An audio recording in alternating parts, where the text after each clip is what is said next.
Code blue. Code blue. Sala blue. Where you there now? Where you The country is in a disaster. Emergency. Emergency. Emergency. Ah.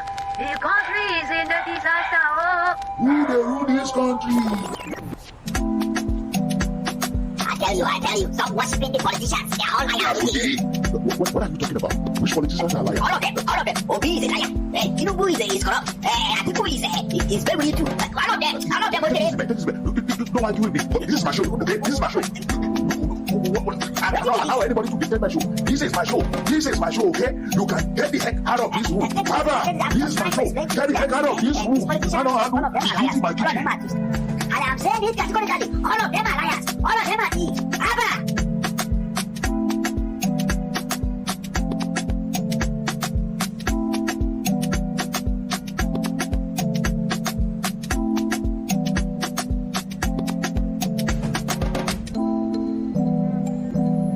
This protest, nobody is going to stop us from expressing our grievances against this government. Not even President Tinubu can deny us for expressing our right to expression, our right to movement, and our right to peaceful assembly. Not even a Jankara Hotoda can deny us this right. Greatest Nigerian people, make no dey discouraged. On our way here today, now we get courage pass for all the Nigerian youths where they is Abuja. And I know say other youths for this country say they rely on your courage to come here to come join us.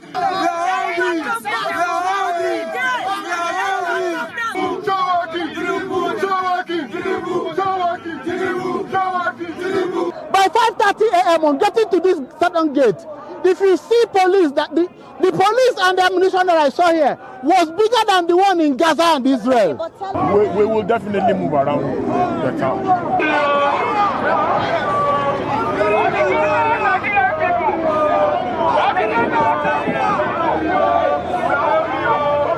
I have directed anybody, you can't block the road.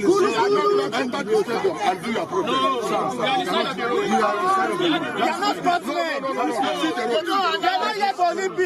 Some of us are here to guide the protesters. Yes. I am not the organizer of the protest. We have come to guide them. I am telling you that. Just hold on, let me guide them. Guide them because the paper that said inside the CP.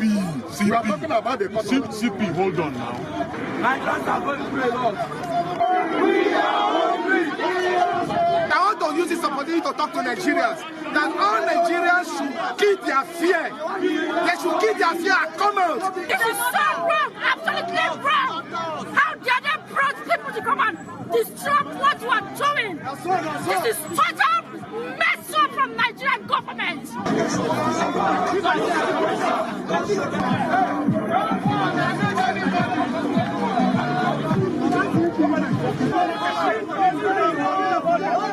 These are the anti-protesters. See them. See them. See their bosses. See people where government bring. Hey, see people where government bring. They come attack protesters.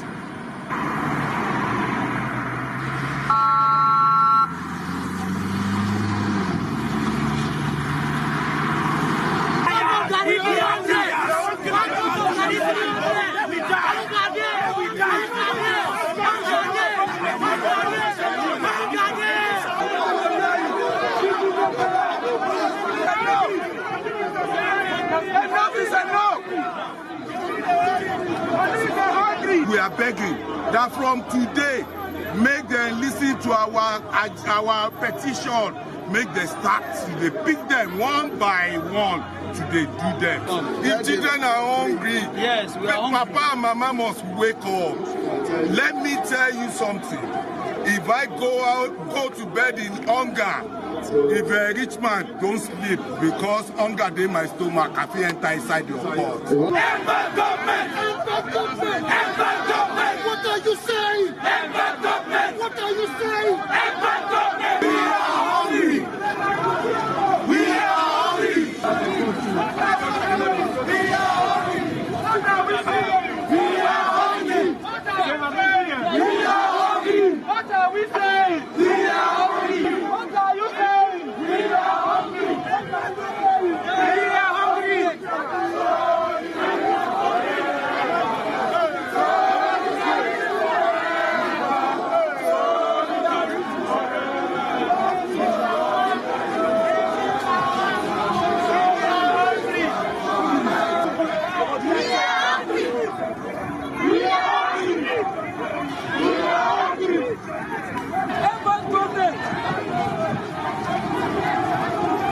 don't they tear gas us? They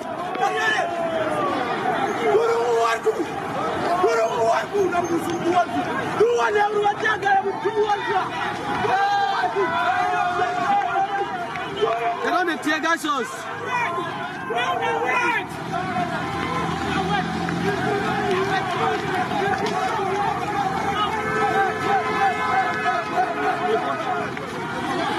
We're gonna wait. Yes. Yes. Throw them. Throw it for them. Yes. Yes. Throw it back to them. Yes. Yes. Yes. Yes. Yes. Yes. Yes. We are taking it back. We are returning it. We are returning it. See one. See one. Take it back. Take it back. Yes. Yes. Hey, no stone, no stone, no stone. Well done. Well done. Well done. Well done, guys. Well done, guys. Well, return it. Return the tear gas. Well done. Hey.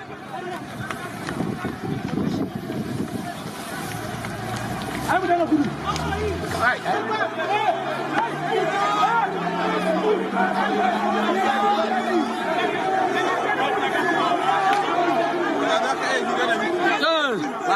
Sorry.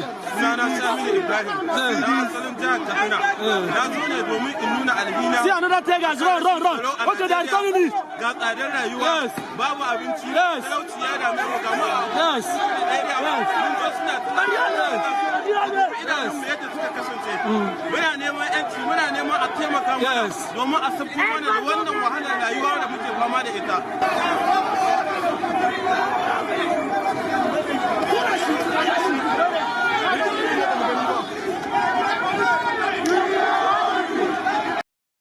Nigerians, to the federal government, to the state government, and to the local governments, let us avoid anything that will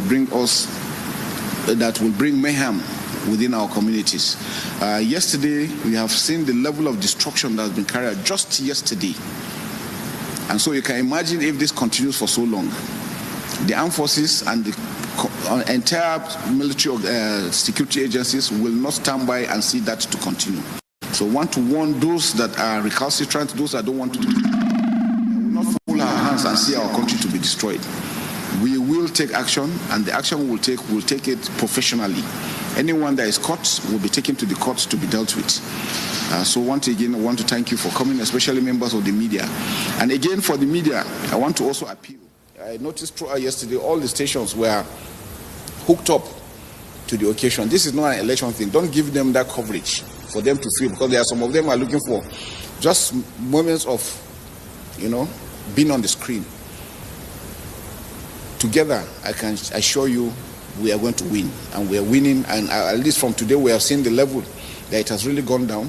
Most state governors that decide to declare a state of emergency have called it off, and working together as Nigerians for Nigeria will succeed. Yeah.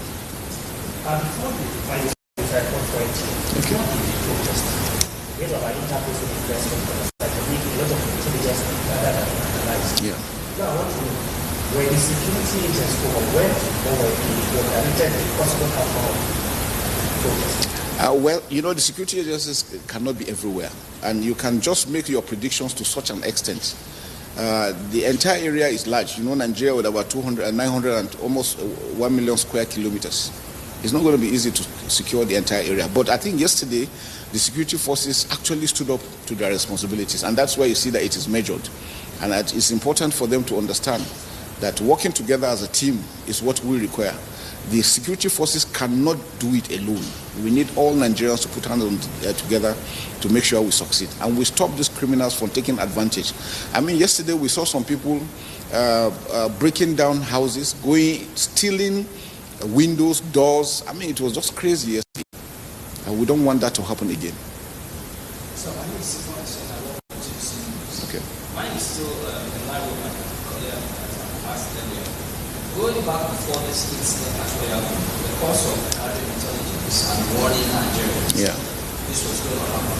I want to know what the security agencies and the office of the CDS are trying to prevent criminals from having a field day, which we saw being displayed in several quarters yesterday. But you see, that is the challenge of when you are dealing with non-state actors. You cannot, it has to do with the human mind. Nobody can predict the human mind.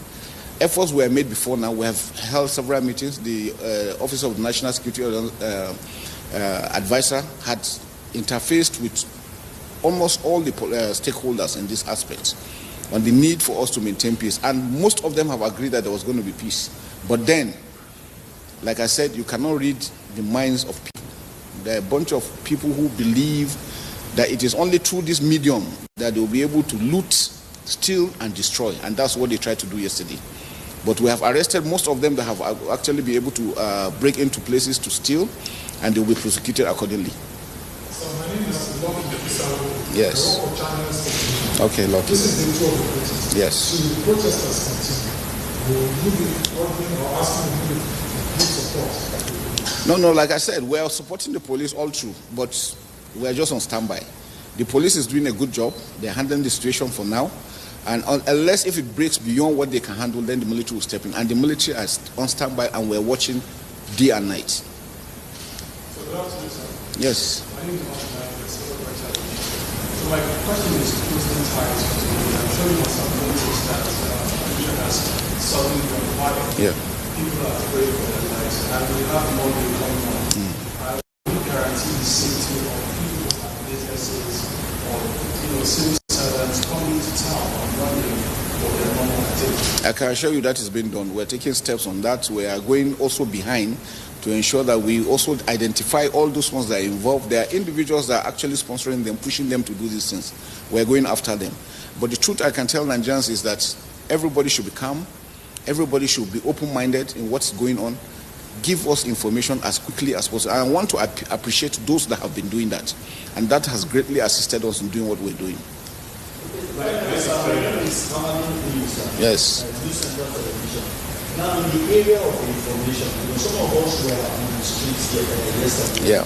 And in as much as we appreciated the restraint by security agencies, there were some places where we covered, we can clearly say that those were not protests. Yeah. Those were miscreants on mission. Definitely. Now, how can Nigerians reach out to the military in case they are in such areas and they want to collaborate with security agencies to alert security agencies that the presence is needed, so and so forth? Yeah, thank you very much. I'm sure you have the phone number. Every week we have dialogue with the media during our briefing. So you have direct link with our media organizations.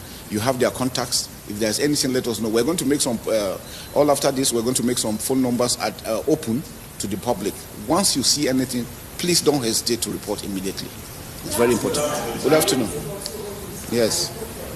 Okay. So I cannot confirm the authenticity of this letter seen, but there's a letter that says that due to the activities of ignorance which happened, a lot of people happened yesterday, that there may be another protest coming up October 1st. How would you react to this? Well, I think those are just speculators. There are some individuals, like I said, there are some people who just want some moments of fame, and that's what they are trying to do, just to psych up and make sure that there's general fear within the public.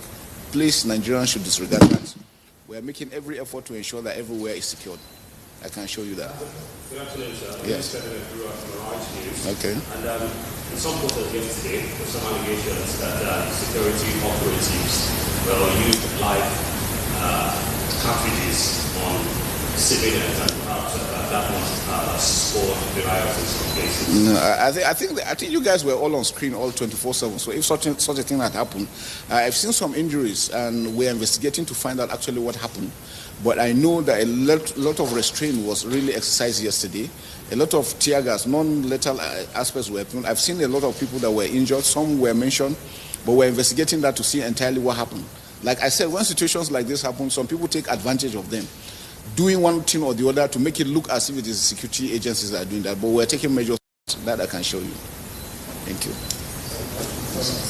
All right. Thank you very much.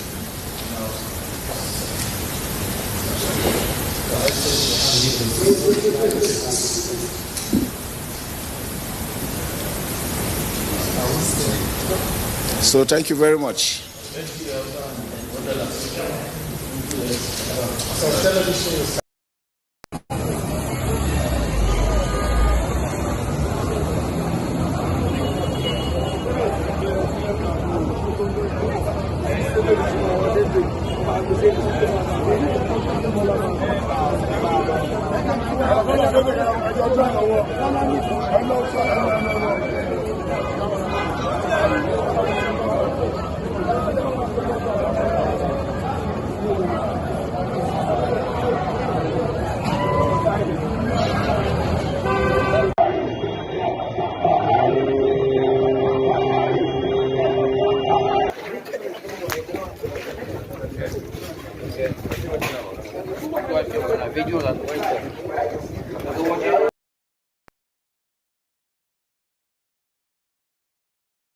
Code Blue.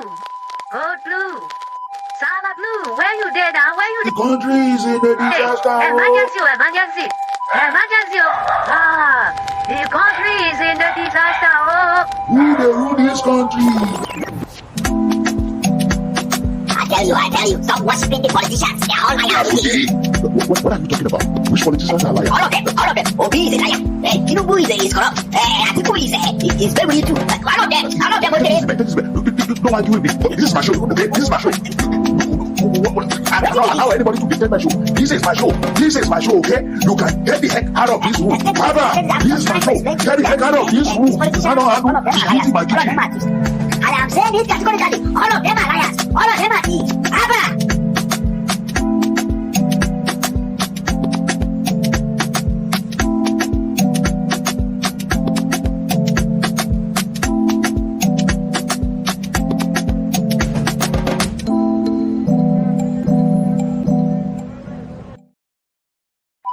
Code Blue. Code Blue. Sala Blue, where you there now? Where you The country is in a disaster. Emergency, emergency. Emergency. Ah, the country is in a disaster. Who they rule this country? I tell you, stop worshiping the politicians. They're all liars. What are you talking about? Which politicians are liars? All of them. Obi is a liar. Tinubu is corrupt. Atiku is very too. All of them, okay? Don't argue with me. This is my show. This is my show. I don't allow anybody to defend my show. This is my show. This is my show, okay? You can get the heck out of this room. Baba, this is my show. Get the heck out of this room. I don't have my kitchen. And I'm saying this categorically. All of them are liars. All of them are thieves. Abba!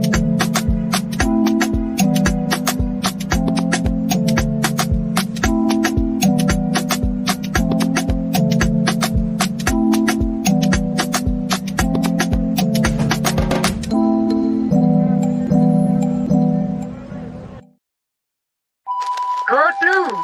Code Blue. Sala Blue, where you there now? Where you The country is in a disaster. Emergency, emergency. Code Blue. Emergency. Code Blue. Sala Blue, where you there now? Where you The country is in a disaster. Emergency, emergency. Emergency. Ah, the country is in a disaster. Who they rule this country? I tell you, stop worshiping the politicians. They're all liars. What are you talking about? Which politicians are liars? All of them. Obi is a liar. Tinubu is corrupt. Atiku is very too. All of them, okay? Don't argue with me. This is my show. This is my show.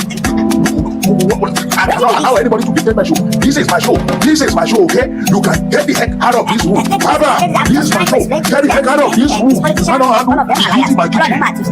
And I'm saying this categorically. All of them are liars. All of them are thieves. Abba!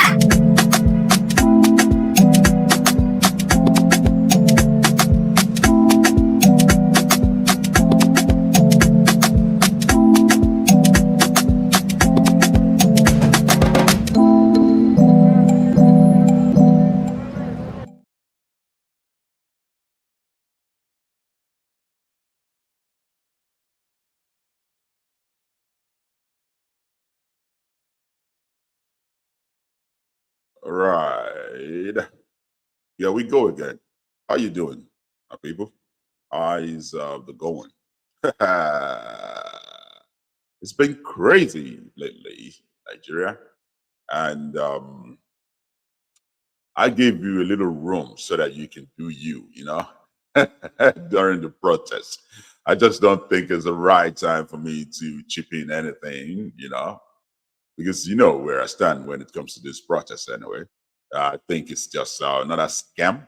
It's another means for these protest leaders and those who initiated the whole thing to make more money, more fame, from contributions from, losers who think they're actually, helping, the country out. Look, the truth must be said at all time without reference to who is being hurt. The truth must always be said.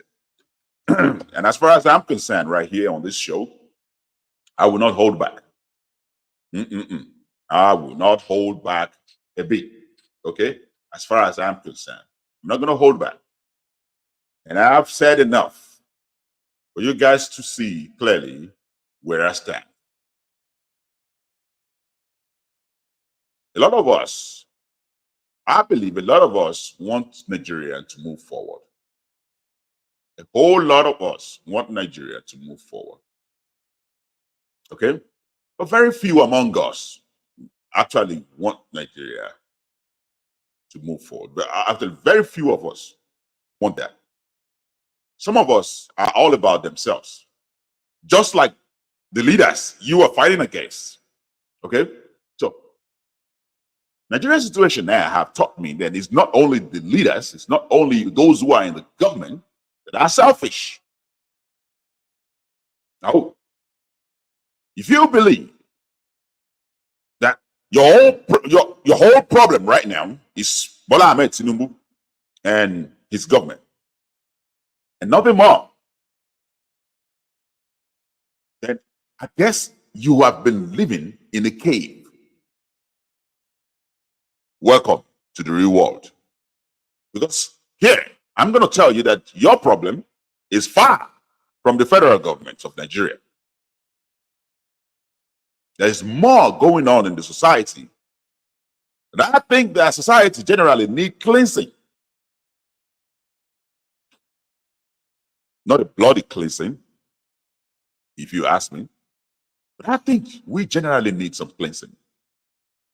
Some moral, cleansing. The idea that an average person on the street right now protesting or leading this protest will not end up doing exactly what this government is doing today. I don't see that. I don't see that.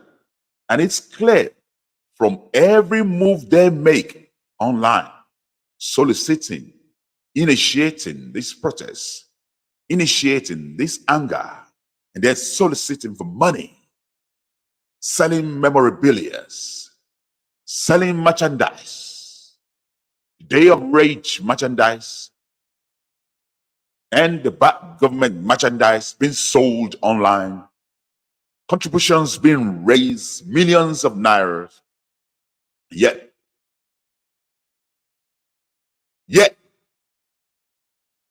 none of these spent on the actual protesters on ground. Other than, few being motivated to go against their own will, thinking they are fighting for what they believe in.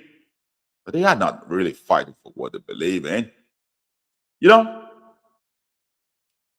are the days when your protesters really organize the protest and have all their relatives right in front of the protest. They themselves right in front of the protest, leading it. But these days, many of these guys who actually promote these cause online are nowhere to be found. And I look at the protest day 1, day 2, day 3, day 4, day 5. They are not anywhere close to the protest on ground. The funny thing is they keep asking you to pump into the streets, giving you an example of what is happening right now in Bangladesh, where the street is flooded with crowd. You see, when people want to fight against government, they do not need anyone to motivate them. They do not need anybody to charge them. They will flood the streets. They will flood the street without no one directing it. But you see, when you have a fraction of the citizenry charging the others, trying to initiate some disruption for their own advantage, that is all I see. And this is what I keep reading about even before the protest starts. Now, you see, at the end of the day, this protest will not be bloodless. Now, as I speak, even though I already warned you earlier that this protest will be violent, it's not going to be peaceful. Even as that happened, that some of these protesters went on looting, destroying government properties, as they continue to do this, some of you still went on the set deception, telling everybody online that it is the government that is organizing to disrupt the protest. Well, I say that is possible. Okay? That is very much possible. But in the case of Nigeria, you do not need the government to organize to disrupt the protest. In the case of people who are looting, they don't have to be sponsored by the government. In the case of people who are destroying the properties, they do not have to be sponsored by the government. Okay? You only need to look inward within yourselves. Okay? I guess what you were saying is part of you guys online that has been speculating and, templating violence since before the protest. I guess what you were saying now is that you are being paid by the government. Because we hear you say it clearly that you're going to go on the street and shut things down. It's a day of rage. I mean, who named it the day of rage? The government? Who named this protest the day of rage? The government? Oh, many of you now are moving far away from that tag, the day of rage. Okay? Because all I see now is using the tag and the bad governance protest. But you all forgot that you do named it the day of rage. Many of you adopted that language. Not only that, you went online charging people, inciting people towards violence. Nothing at all. Violence. Not peaceful protest, violence. So you now want me to suddenly believe that when you warm up the society against the police, you warm up the society against the military, you warm up the society towards violence, you warm up the society to go burn things down, you warmed up the society to go on the looting rampage, that suddenly, no citizens of Nigeria actually listened to all these things you have been saying online and actually took it literally and went out there and loot. Nobody did that. Government did that. You see? I don't understand this. We really want things to work in Nigeria, we have to start from within. I believe the way we shape our narratives, okay, what it tells me is that those who are inciting these protests have nothing but selfish agendas, either to make more fame, to make more money, or to ensure that they get power somehow, somewhere in Nigeria. Because when you guys go around proclaiming the day of rage, proclaiming the end of bad governance. And some of you have an agenda to have the government of the day resign. Okay? Some of you, one of the agenda is to actually make sure that Tinubu is removed as president of Nigeria. Now, if you have that as an agenda in this protest, and yet you think it's not going to end up becoming violent, you must be really, really foolish, completely idiotic, dumb enough to believe that you will have that set as an agenda and then you are not ready for it to get bloody. Okay? That is no longer a protest. The moment you set that as an agenda, that you want to change the government, that is no longer a protest. That is a coup. I mean, we've had a lot of coups in Africa, in Nigeria, so I guess it's part and parcel of us. But if you are planning a coup, you must be willing, you must be ready, you must be able to see it through. Because the only one who becomes a hero after a coup is the one who wins the coup.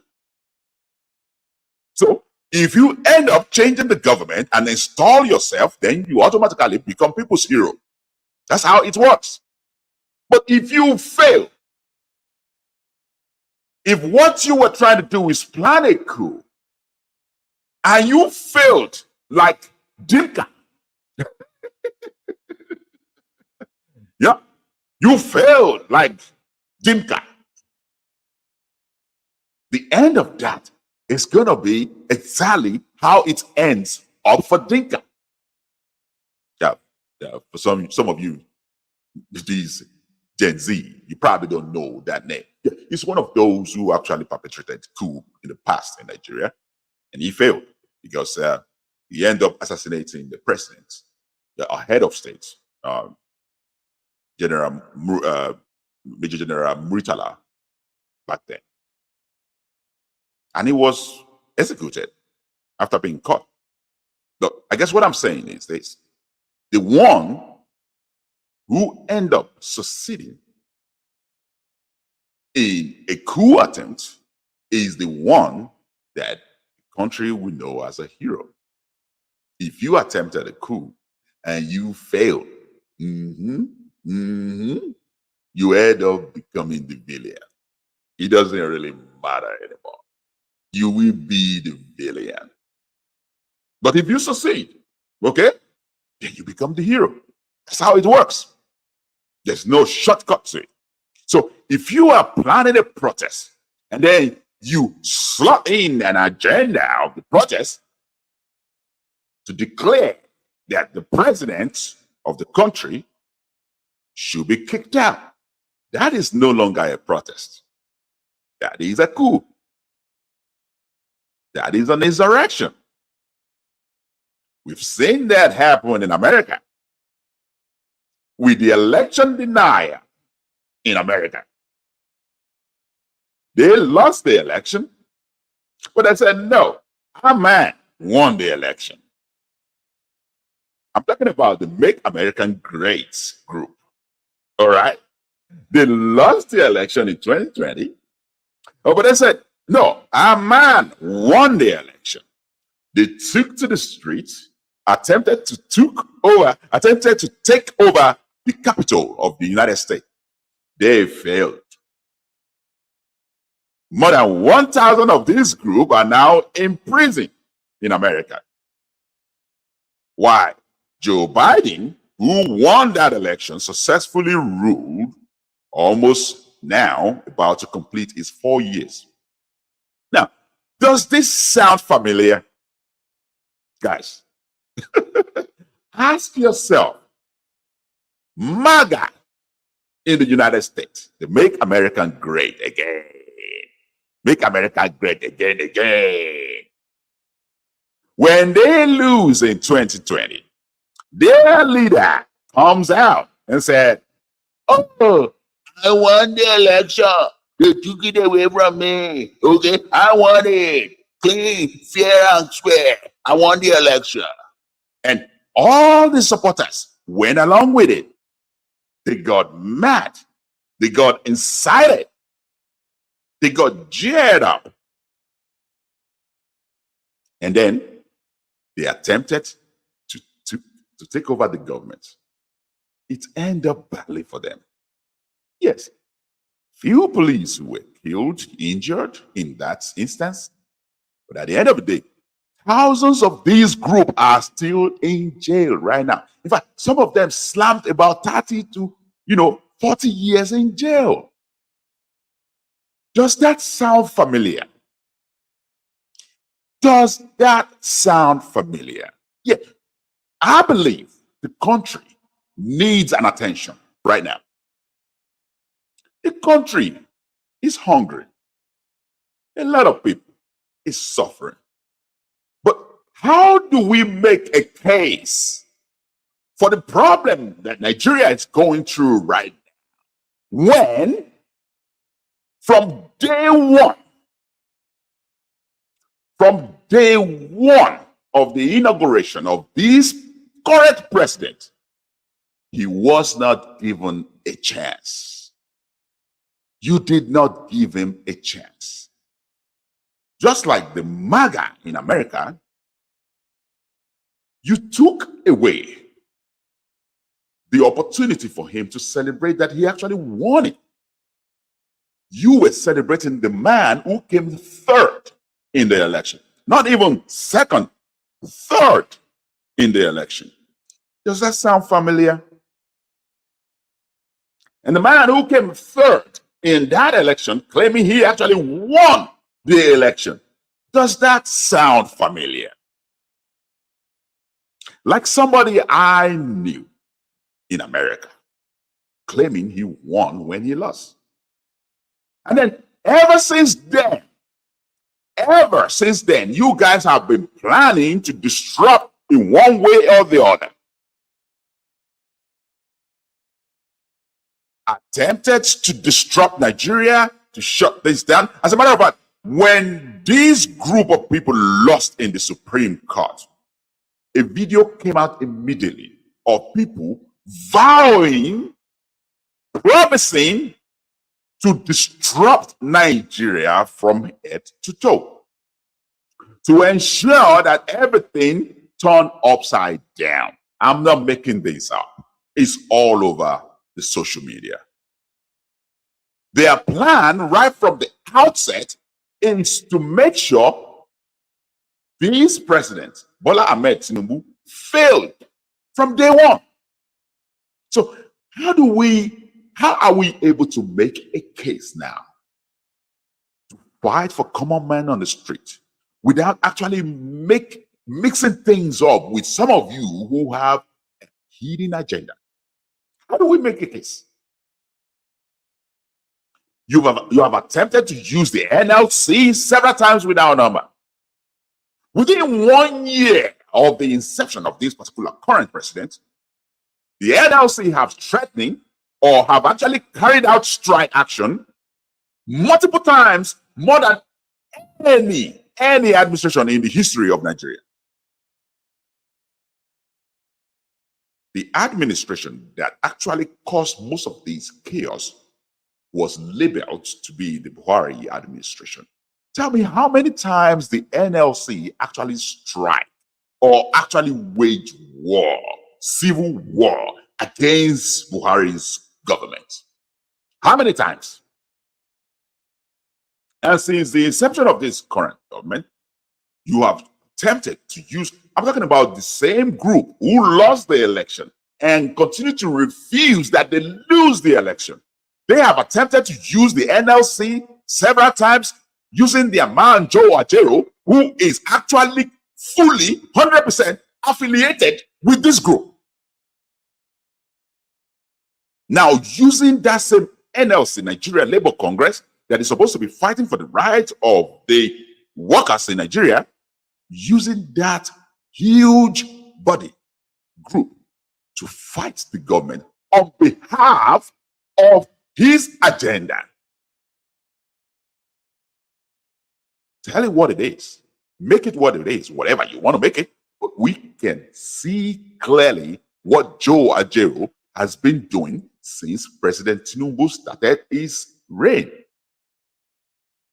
So I guess where I'm going with this is this. We want to fight for common man on the street. We want to ensure that there's an improvement in the standard of living in Nigeria.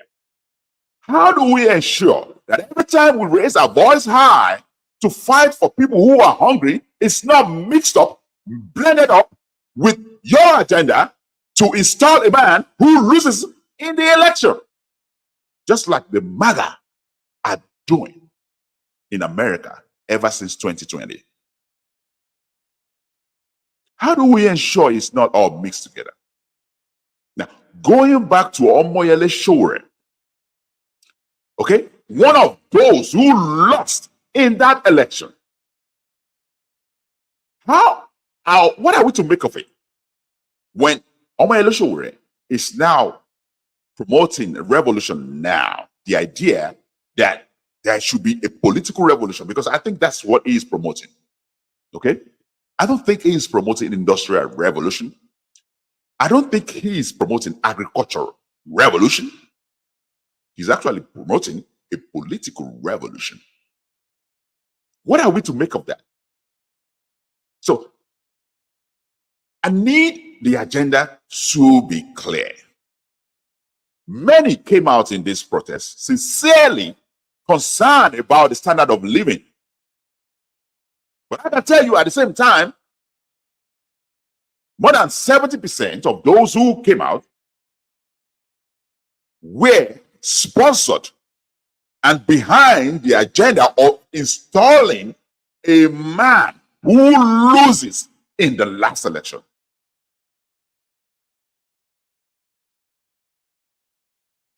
I'm not here for you to be convinced, okay? I'm just here to state the obvious.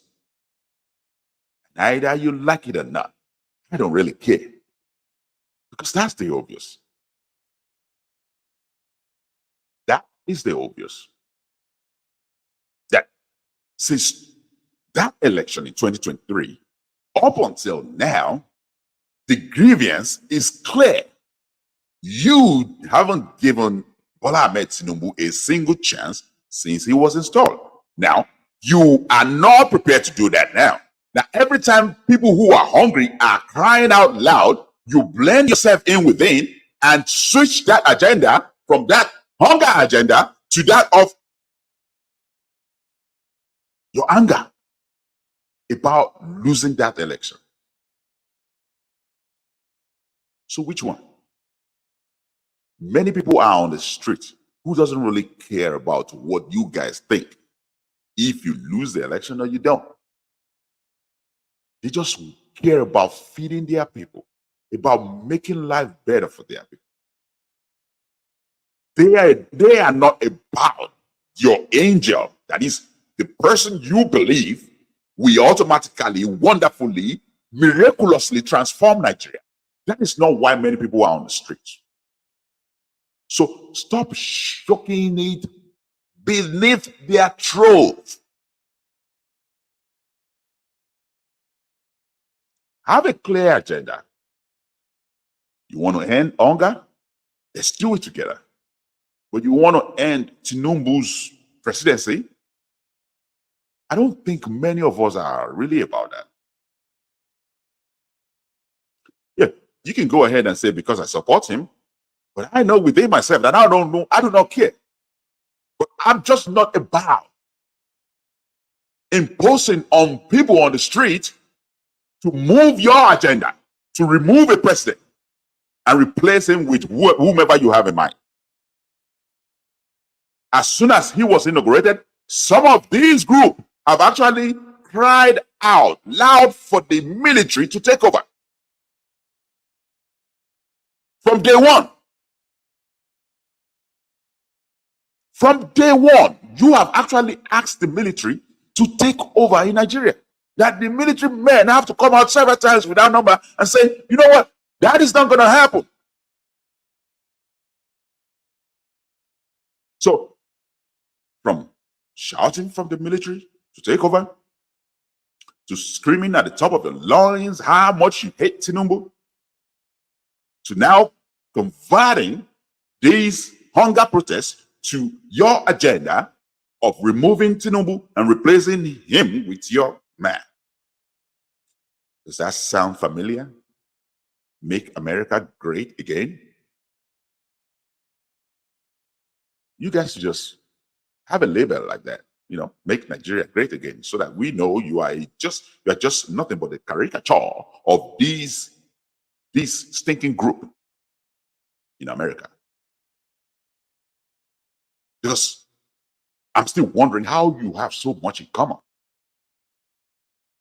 You make America great again are election denial. You guys are election deniers.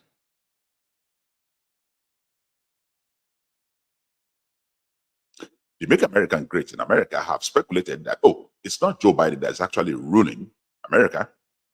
It's just a dummy.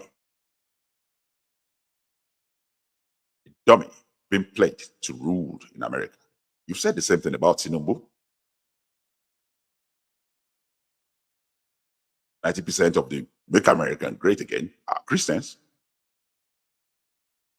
Exactly the same set of people that I've seen every now and then in Nigeria.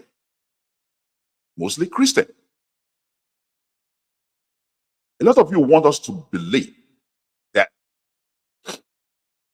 during the campaign, Tinubu actually started the religious problem. No, he didn't. No, he didn't. Because if your claim is the fact that he has a running mate that is a Muslim and is a Muslim person ticket, that is not enough to cause any problem in Nigeria, because I do not see how what religion somebody belongs to, I don't see how that factors into what success we make in Nigeria. Muslim ticket, Christian ticket, who cares? Who cares? How does this silly thing become a criteria? Yeah, you want to claim he started it because he picked a Muslim as his running mate. Who cares? When was the last time the credit or the merit that we looked at somebody who ruled in anywhere around the world has to be religion? But you laid emphasis into that. You campaign with it. You sing lyrics with it. And suddenly, the whole country turned religious. Even people who haven't stepped their foot into churches or mosques, suddenly they now become enemies of each other. But that shouldn't be a problem. We shouldn't have cared who is on the ticket or what religion the person on the tickets are. They could be Muslim. We shouldn't care. They could be Christian. We shouldn't really care. It could be mixed. We shouldn't care. In fact, they could be babalawos. I don't care.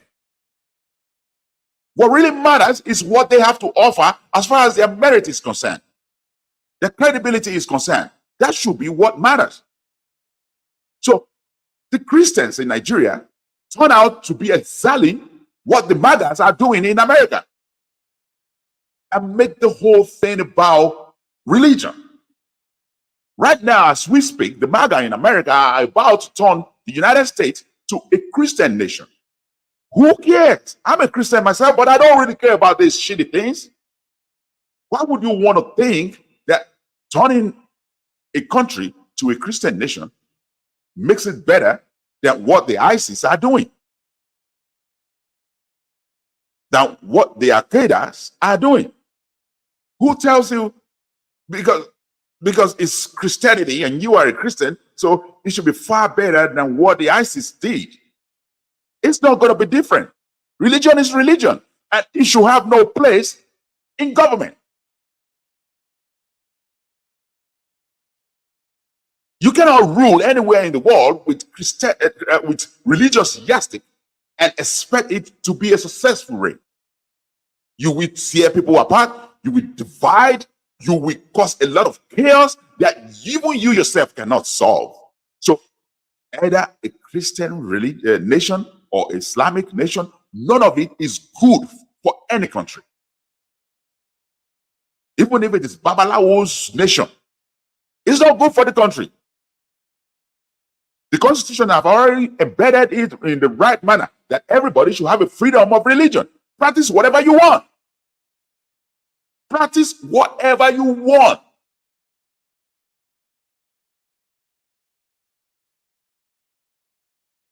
It's completely idiotic. It's completely idiotic and hateful for you to think simply because I am a Christian, he can't practice his Babalawo worship or he can be a Muslim. Now, suddenly I'm going to hate on him because he's worshiping something different from mine. Who tells you that's a solution to humankind? And shockingly, this protest has transformed from a hunger protest to that of tribe, to that of religion, to that of political stance. Suddenly, it quickly transformed.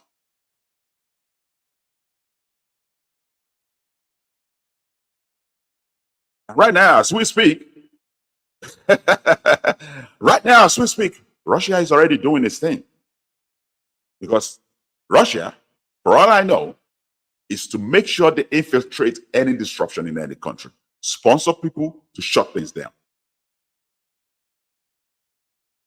This guy, it doesn't matter what the country is, he goes in there and disrupts.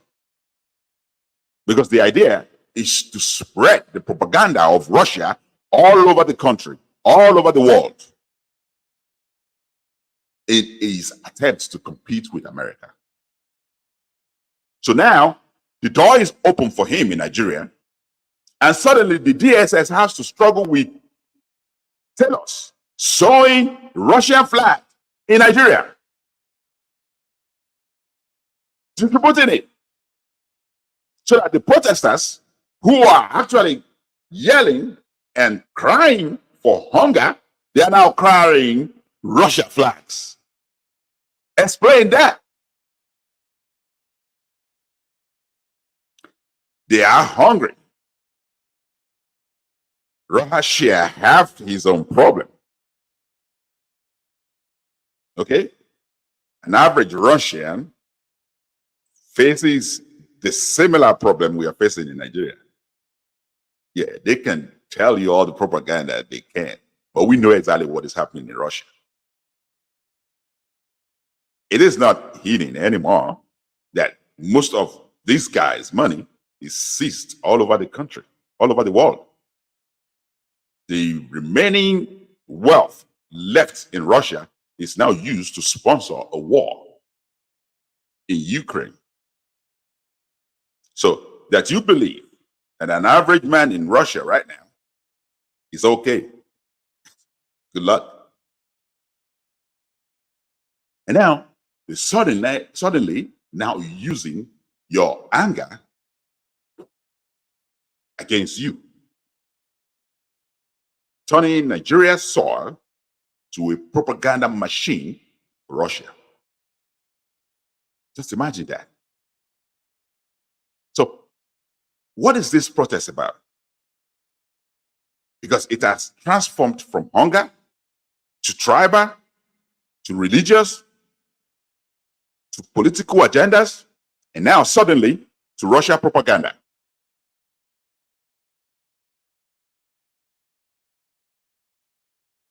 Are we not in trouble yet?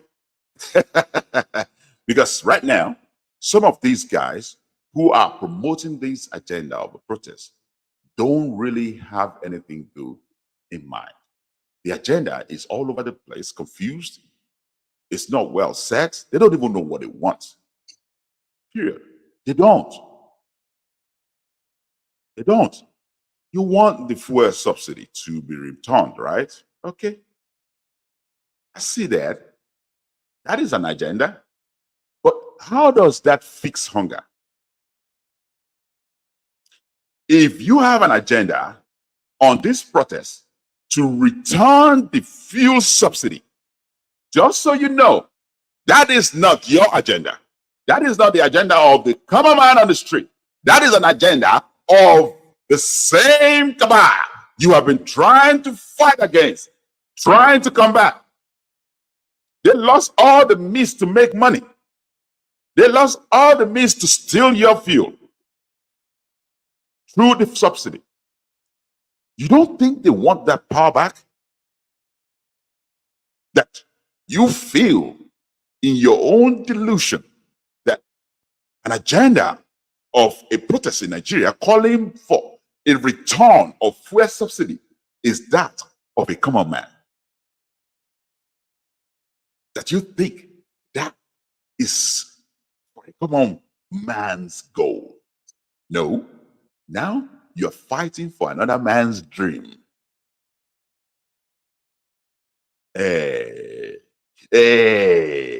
Wọ́n gba ọmọ adìyẹ lọ́wọ́ òkú. Ó ní wọ́n jẹun lọ àtàn lọ jẹun.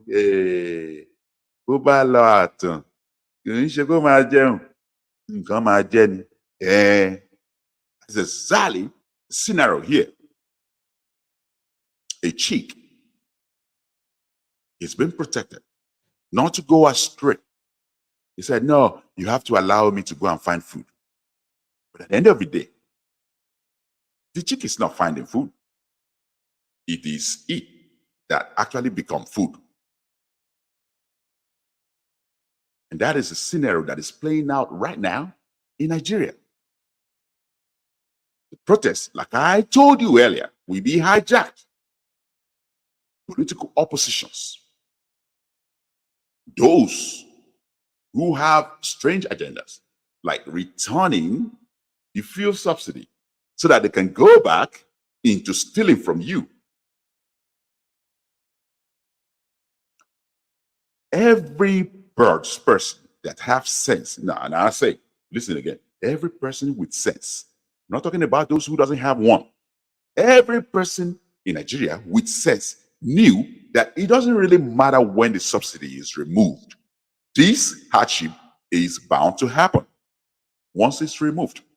Some of you said, oh, Tinubu fought against Jonathan, that Jonathan should have actually removed the subsidy back then.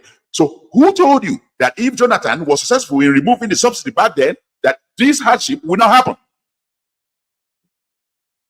And some of you say, oh, there should be a lot of cushion, a lot of palliative in place so before removing the subsidy. So who assured you that there will be enough palliative to remove subsidy? Who? Stop engaging yourself in things that you do not understand. A lot of you do not understand what the fuel subsidy is all about. Stop engaging yourself in it because you have no clue. Okay? You do not have a clue what it really is about. And every time you engage yourself in it, you make yourself look like a fool. Return to fuel subsidy? Little did any one of you actually listen that clearly Nigeria has no shingbai to pay for subsidy again. No shingbai before it was removed.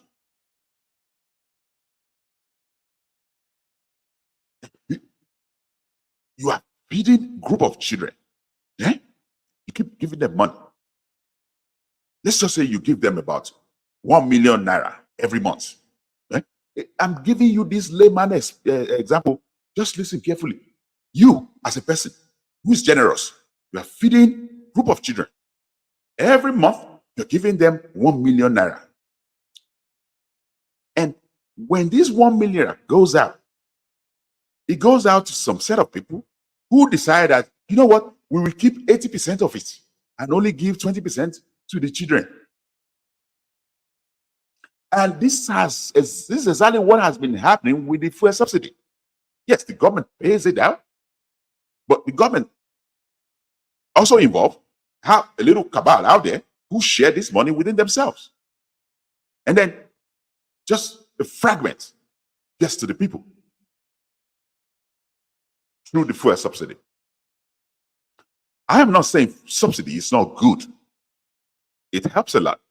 At least, even in America, there's fuel subsidy. But it doesn't work in Nigeria. They are stealing it.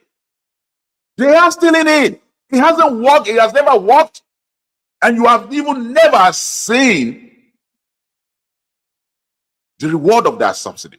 No common human on the street has ever reaped that reward of fuel subsidy. Those who reap reward are just few among us who steal everything away. And some of you now think it helps the hunger issue in Nigeria to be calling back for that subsidy. No, that is not your fight. You are only fighting for the agenda of the few who are stealing from you. Now, let me say this clearly again. You've been giving out this 1 million. Oh, okay. Some people get it. They share it, 80% to them, 20% to the people who really need the 1 million. But guess what is the worst part of it? Now you are getting broke. No money to pay that 1 million anymore. And then you start borrowing to continue to pay that 1 million. Borrowing to continue to pay that 1 million until you completely has no credit left. Now, let me explain. Credit is what you need to be able to borrow money from a lender. A lender looks at your credit, that is the ability to be able to repay the loan. And if you loses that ability, you do not have any credit left to borrow. The lender says, middle finger to you because you don't have ability to pay back. This is exactly what happened to Nigeria. We keep borrowing to pay for the subsidy until we lose all the credit, and all the lenders around the world gave Nigeria a middle finger. No, you can't get shingbai from us again. So you guys are angry that the fuel subsidy that you don't have ability to pay for was removed. You are angry about that. Really. And you want that subsidy to come back so that Nigeria go back into more borrowing to pay for that subsidy. That really makes sense. Now I see why you guys on the street who are shouting for the return of the subsidy are true leaders. Yes, you guys are the true leaders that we need in Nigeria. Some of them even tell you the government is lying. They have money. They're just telling you they don't. Stop putting your mouth in things that you do not understand. Because every time you do that, you look like a fool. Nigeria cannot afford the fuel subsidy any longer. The only solution is to end it. It's not one of the solutions, it's the only solution. You don't have a choice. You have to end it. We don't have a choice anymore. We can't continue because we can't pay for it. If you can't pay for it, you stop paying it. Nigeria just did that. And some of you now in this protest have an agenda to get that back. And you think that's an agenda for a common human being on the streets who is hungry? Who are we fooling? Now, this guy released a video. Unfortunately, I don't have his name. He's one of the people, the faces you know out there. In the video, he unloaded a lot of very good information. I would like you to listen. This looks like pepper, right? Na pepper. This other one too, na pepper. Tomato did the other side. This one serve na cassava. If I get pepper for my house, and you get pepper for your house, this person get pepper for your house, because even me, I know they use them. Now people they come here can't carry them, not be me, I know they use them. But imagine if everybody get pepper for your own house. Who go buy pepper again? Problem of pepper don't solve, huh? If everybody can't do like that, get tomato for house. Problem of tomato too don't solve. So the North are controlling food. No matter how violent you want to be as a Nigerian, if the Northern talk say we no move food go anywhere. One part of the other country go starve. They go come comport themselves. Okay, I'll stop it further. I've been saying this a while ago that we need to pay attention to agriculture. I'll give you a very typical example. In the United States, okay, states that are known for agricultural activity in the United States spread across the United States, not just one-sided like we have in Nigeria. There is California, there is Florida, and there is some state like Texas, and there is some state like in North Dakota and the South Dakota and Idaho. These states invested purely in agriculture. Like most of these states, except from Texas, don't have oil. They invested purely in agriculture. Ask me, which is the richest state in the United States? California. California. And what is the major thing that they deal with? Agriculture. Agriculture. Many of the food that Nigeria, that the US actually consume comes from California. But now, there are other states that compete with California. So where am I going with this? We cannot afford to fix hunger problem by demanding that the government fix it. Unless we ourselves are able to pick up the hoe and cutlass and do something, the government cannot fix it. They can't. I'm just being realistic here. They cannot fix it, not in Nigeria. Now, since Tinubu began, he has released billions of naira for each state for the promotion of agriculture, to promote agriculture, and actually gave out fertilizers. How many of these governors actually did this? And how many of you protesters actually asked the right questions? And that is why I said this protest is flawed, because some people really want to solve hunger problem in Nigeria, but some people don't really care. It's not about solution. They don't want this to end. They just want Tinubu to go.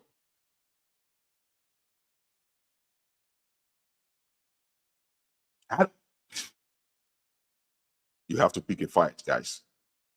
And you have to have a straightforward shot at this. Imagine, now food be the major problem for this country. No be fuel. I know I've been seeing videos of people say if they reduce price, anybody wait to say me they reduce price of fuel, say things go better. Now be. Now why I talk say school no be scam. Go school small. Even if you know serious one, school no be scam. Okay? Because I believe many of the things I hear online are embedded in the fact that many of them are not educated. No matter how little it is. Get some education.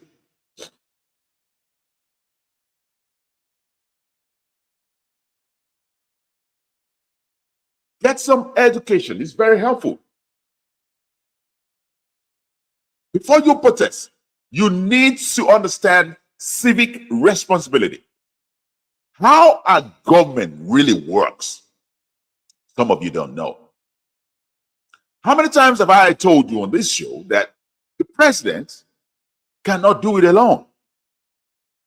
And the president cannot stop or withdraw allocations from the state. Billions and billions of naira kept going out to the federal allocation for each state in Nigeria. Many of these states do nothing. I mean, you see clearly during the protests how many storage are being looted in Edo State. The governor of the state, actually, the rice that he is supposed to distribute for people as palliative was kept in a particular storage that was looted during these protests. During this protest, we show everything here on this on OGM News.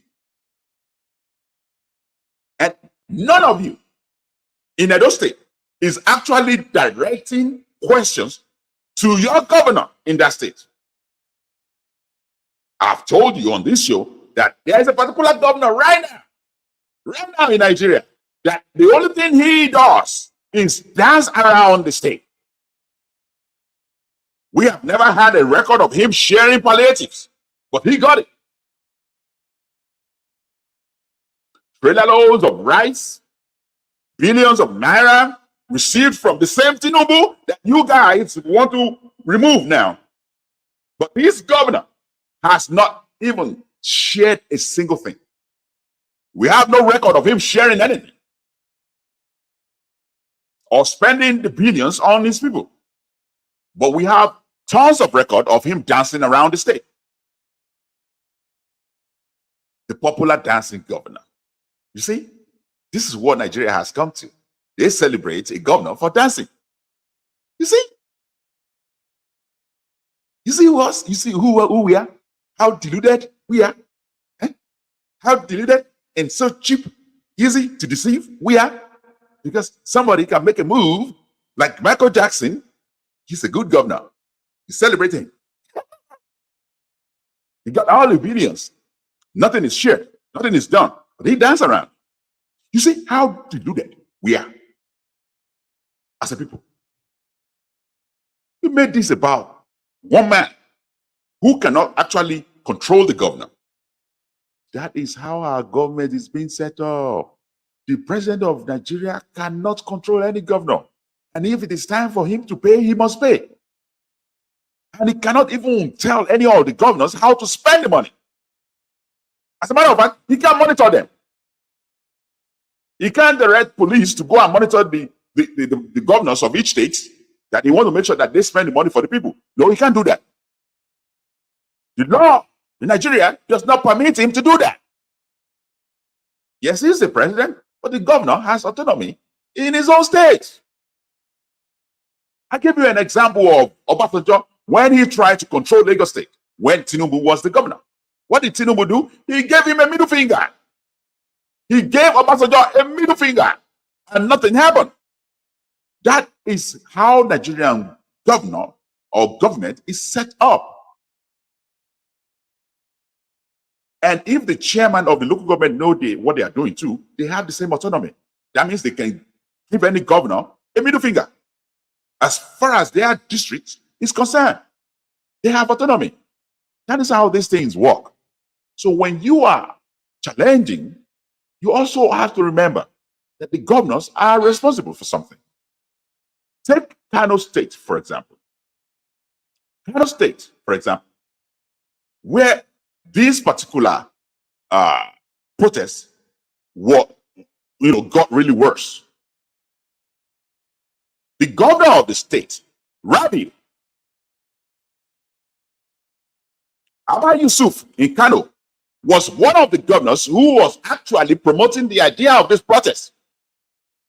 He was busy promoting the idea of the protest. Now suddenly he imposes curfew in Kano. Why?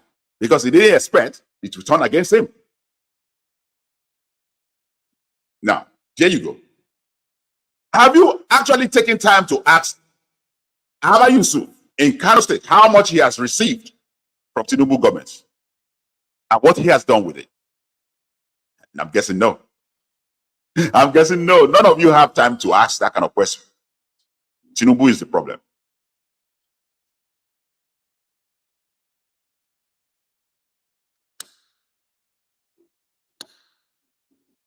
For maybe because of the certificate, go school just to make your brain, make you dey enlightened small. If they reduce the price of fuel, you no go chop when you reach house, ba? Now food. If you check insecurity now, the major reason why food no dey again, because farmers no fit go farm. When they go farm, all these headsmen go, they pursue them up and down. They buy them. They use their insecurity. That insecurity and political card. Another group talks about them. That is laziness. When Buhari call Nigerians lazy Nigerian youth, I don't really understand. And I just understand them. Then close border. That border na problem. We need solution. You as a Nigerian, Instead of you to stupidly get off your ass and dust your bum. And then all those things where they import. When you figure out the problem to most of them, you see that like mumu for house. Man, they open bada since they close. You know, she say, "Una head no correct." Another group tells me they increase minimum wage.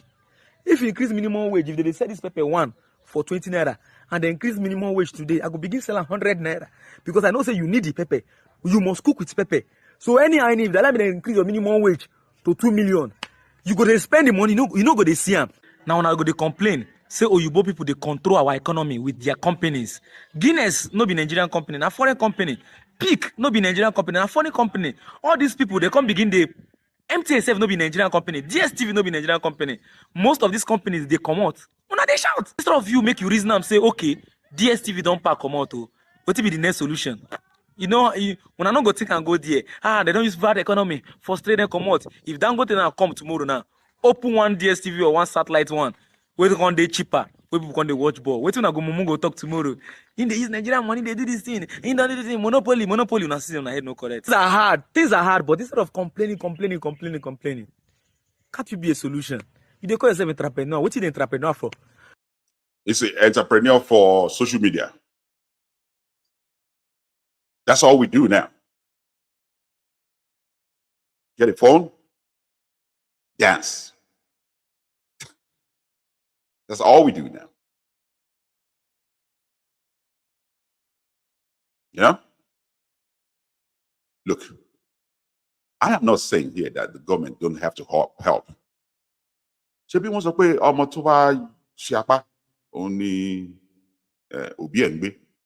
This is the thing. If you are not opening your hands, nobody's going to embrace you. Nobody's going to embrace you.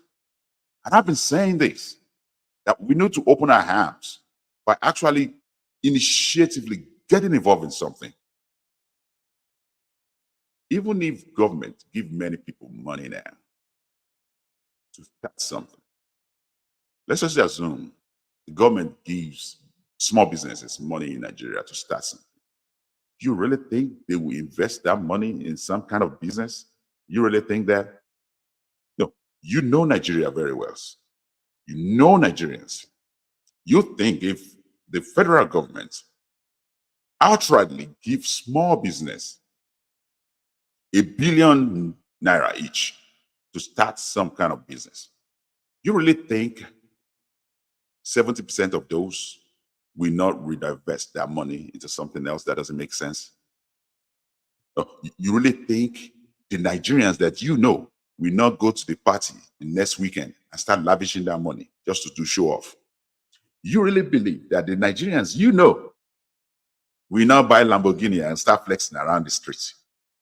That is what most of these youths do. Either you like it or not. Give them money to start something. You will be shocked what that money will be spent on. Many of you out there in abroad know what I'm saying now. Many of you in the foreign country know exactly what I'm saying. How many people have you actually tried to help in Nigeria with money to start something? And then the next story you hear is how he is spending lavishly around. That is the story in Nigeria of people who seek help from the government. If that help comes, what do you think they're going to do with it?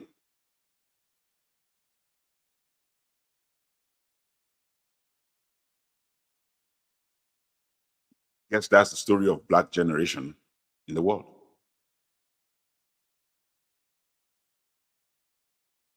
Because when some people are getting loan, investing in something worthwhile, what we know is to invest it in becoming flashy, to oppress. I will show them. I will show them, Pepe. This money where I just get, then good, no, then good take. And you start spending it lavishly, spraying it into the parties with money that doesn't belong to you, buying the most expensive clothing, you know? You want to go and rent a house in the Ajah area, in the VI, now all that, just to be able to flex, to show your friends that you have arrived. And at the end of the day, nobody pays back that loan and nobody really make anything worthwhile with it. That's the Nigeria story. And that is why I keep saying the government cannot solve your problem. Period. Even if it is Peter Obi that become the president in Nigeria today, with all your trust in him, he will become exactly what you are doing to Tinubu right now. Exactly, or not even worse. Because I think you trust him more than anybody else. He will be treated even worse than how you are treating Tinubu right now. Because, like I said, the government or any singular human being cannot solve your problem.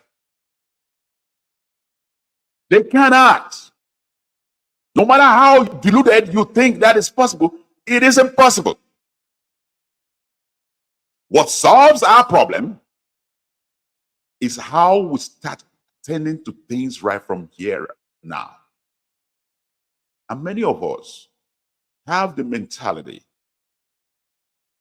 that doesn't build but destroy. Sorry to say that. I'm sorry, because I know you don't want to hear that. But many of us have that mentality to destroy, not to build. Some of you who live in abroad right now, in the foreign country, come and testify to what I just said. How many people have you given money to build a house for you, your relatives, to build a house for you? And you are thinking that the house is already built. Oh, I'm going to give him a flat in the house to live in. And at the end of the day, you get to Nigeria, not even a block is made, let alone building a house. How many of you out there in the foreign country that you have actually decided not to do anything with anybody again, not to have any business with anybody again? Your relatives, your family that treated you that way. Let alone you now getting loans from government to start a business. Imagine what they would do with that money. Just imagine in your head.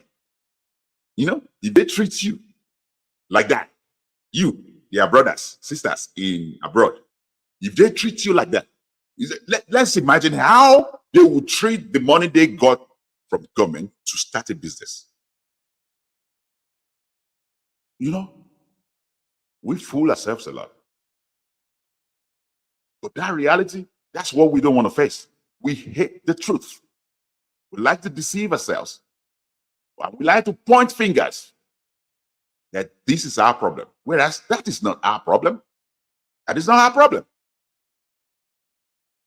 That is not our problem. Look at your home right now in Nigeria. How much yard you have to start something, but you won't do it because you're waiting on the government to transform your life. I've seen many houses with big yards, enough to start something agriculturally. Little garden here and there, fish farming, snail farming, all these good ideas. But they won't do it. Even an attempt to give them money to do it, they won't do it. They would rather go and buy Porsche with that money. The latest Honda Accord with that money. Buy Agbada and Gele and go to parties and spray that money rather than actually investing it on something. That's us. That has been us for a while. It's not just that. Why do you think people celebrate their relatives that gains government power? When you won an election, why do you think their relatives are celebrating? Because you are the one to solve the Nigerian problem? No, because they know you are the one to solve their problem. Why do you think somebody become a senator in Nigeria and the family threw a party, a big party for that matter, to celebrate it? Because they're celebrating that he's going to end hunger in Nigeria. No, because he's going to end the problem of that family. Is everybody to their household in Nigeria. Let them get the chance to that money. They will do exactly the same this government of today is doing. Share it among themselves and lavish the money. I don't care who that leader is that you think you have right now. It may be Showore, it may be any other body out there that you think is leading you as a group. Give them the same opportunity. You will come back in about a year or two and tell the same story.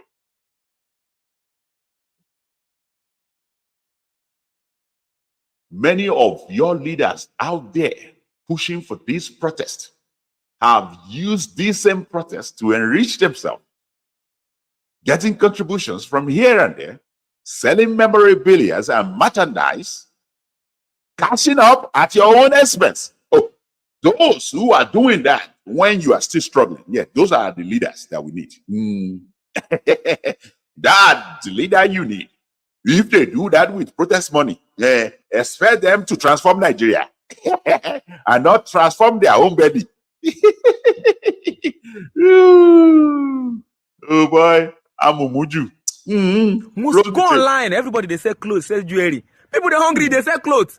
If person come now tomorrow now begin solve problem for all this food and starvation waiting for Nigeria. Next tomorrow, another group of mumu go do podcast like this man here. Aliko Dangote is a shameless guy.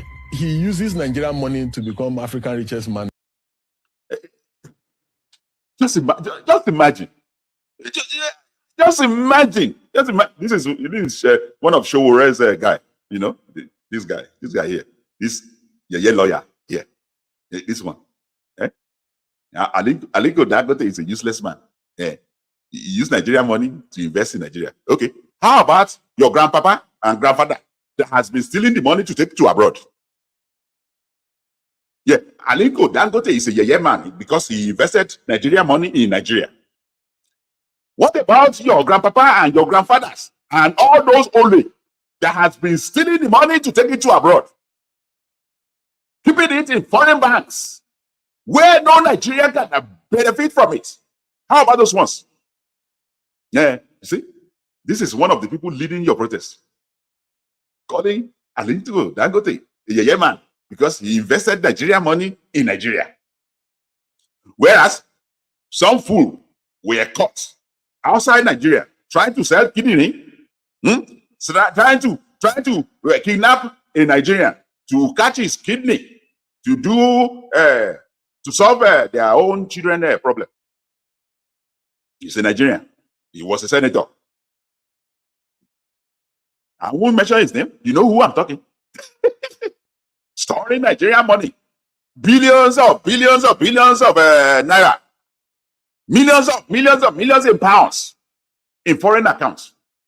And here we are sitting down here calling Aliko Dangote a useless man for investing his own costs in Nigeria. This is who we are. This is who we are. When Earpiece came out, you think the problem he was facing is from the foreign country? No, it was from Nigeria. That's who we are. That's who you are. You can think you are something else. You can always think you are better, but you are as corrupt as any Nigerian government that you are fighting. When Earpiece come out, they were fighting to make sure that airline doesn't exist. You think that fight was from foreigners? No, it was from the same greedy Nigerian who are benefiting from foreign investors in other airlines who are trying to block Earpiece. And you would think this guy here is speaking on your behalf, calling Aliko Dangote a useless man for investing Nigerian money in Nigeria. He's fighting for you. He is fighting for you. I know my Lomi. I pity una. I pity una where? Because a lot of people who are actually leading some of these group of yours are worse than the leaders you are fighting. I pity una where? Every year. Una they hear that kind of rubbish? Tomorrow now they go say, he used Nigeria's money to become wealthy. Why your papa no go use Nigeria's money go dey wealthy? Why your great grandfather no wake up one day talk say I won't build refinery, make I do monopoly? Una not just get sense for this Nigeria. You see, what is this? This is really irritating every time I see people like that come out. You know, Elon Musk in the United States is being celebrated not only by the conservatives, by the liberals. I'll tell you what. Do you know who buy Tesla most in America? The liberals. And here you go. He's supporting a conservative. What does that tell you? Americans celebrate their own, really regardless of where he got the money from, as long as the money is invested in America. He's an American. They will celebrate that person. But with us, it's a different ball game. It's a different ball game. I want to just be hateful for nothing.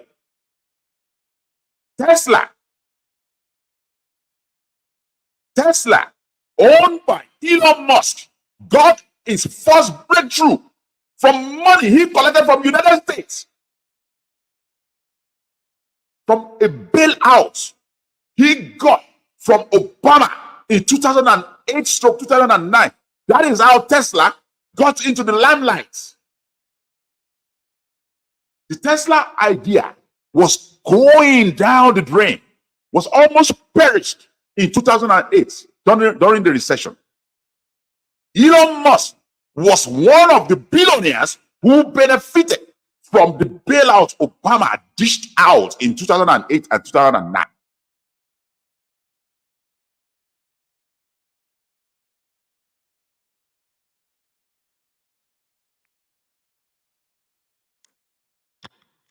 Sorry about that. I have to switch my mic. Elon Musk got that money from Obama bailout. So just as much as you are saying now that Dangote invested Nigerian money in Nigeria, the same thing Elon Musk did. He invested United States money in America. No one is complaining. They celebrate him. They celebrate him. Even have a whole Marvel movie written around his story, as much as useless as he is. You don't think the Iron Man is Elon Musk's story? You don't know the Iron Man story? Huh? You don't know that's Elon Musk's story? The billionaire who invented a lot of things, to promote American standard around the world. Yeah, that story was written long ago before Elon Musk, but the more or less use that story to promote him. He even have a caricature show. His face was in the movie. In one of the parts during the party, he celebrating Iron Man. Elon Musk was there in the party, in person. So I guess what I'm saying is this: America is where they are right now because they celebrate their own. As long as their own recognize investing in them, they could care less where they get the money from. Elon Musk got his breakthrough with Tesla through bailout in 2009 from Obama. I don't see anybody in America yelling or crying that Elon Musk is a useless man because he made his money from Americans' money. The richest man in the world, if not the second richest man in the world, got all his wealth from American money. But we in Nigeria, see, hateful idiots. We can actually hate on Dangote because he got money from Nigeria and invested in Nigeria. Whereas some of you have been stealing that money and take it to Panama, take it to United Kingdom bank account, take it outside the country, benefiting the foreigners, not Nigerians. And I haven't seen any one of these idiots call those out.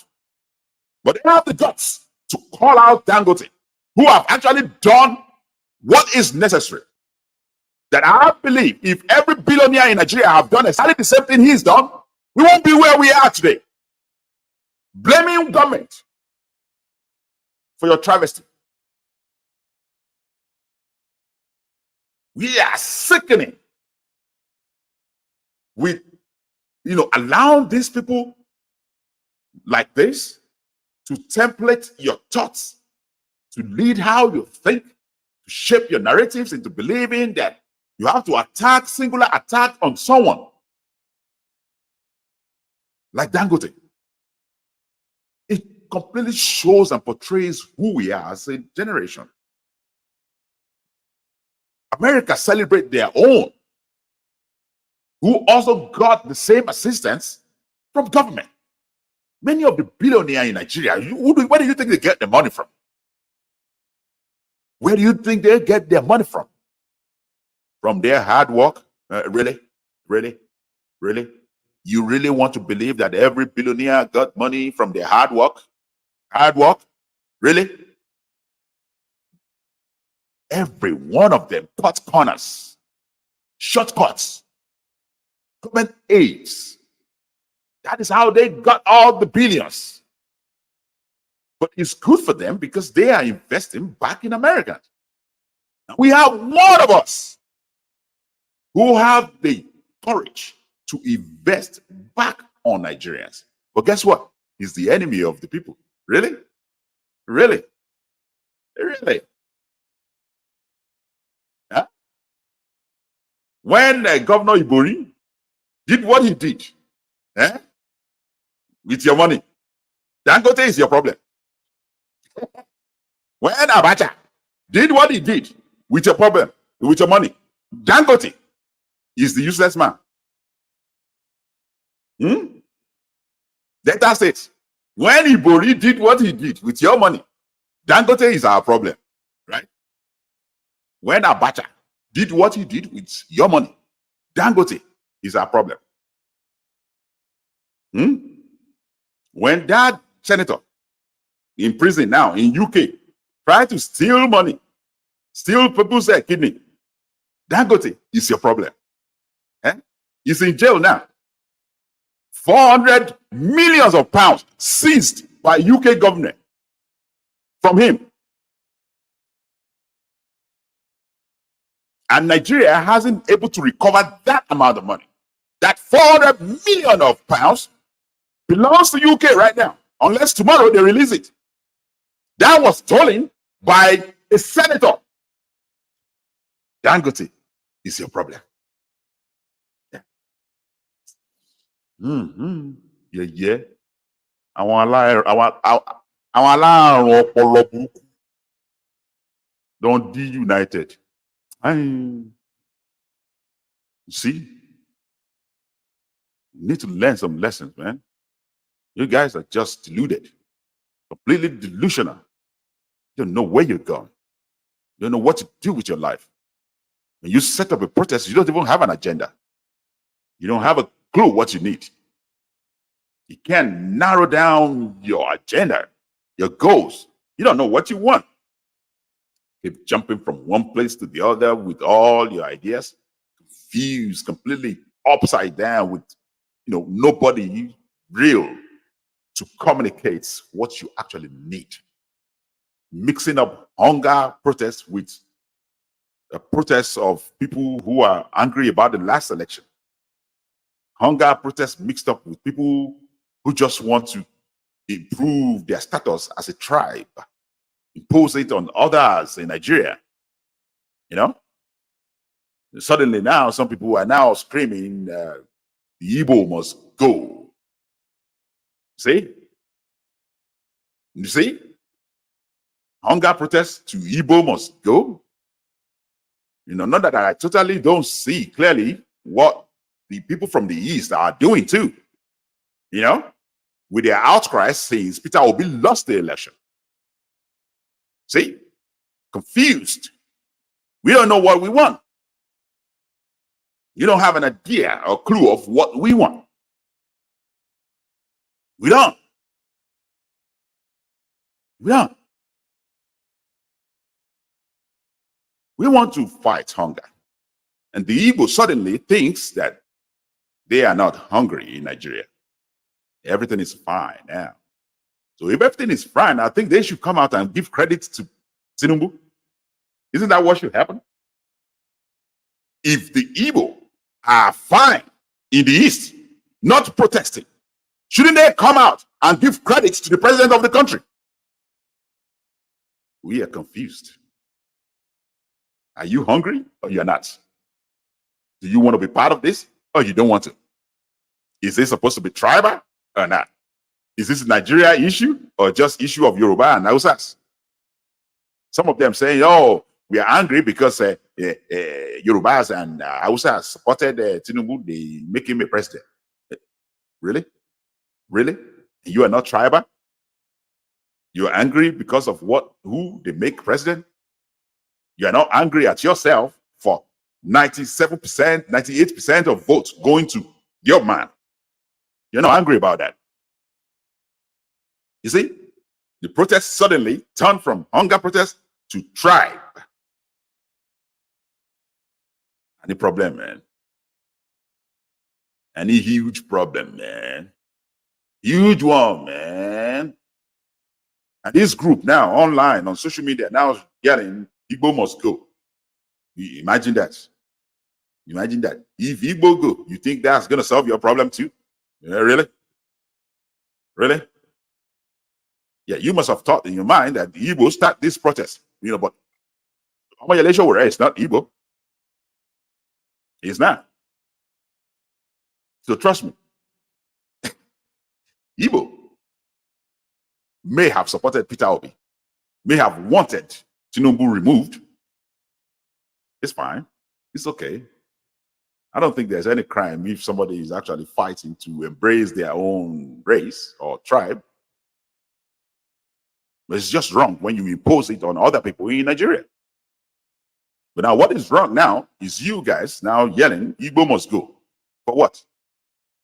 For what? You think they sponsor this protest?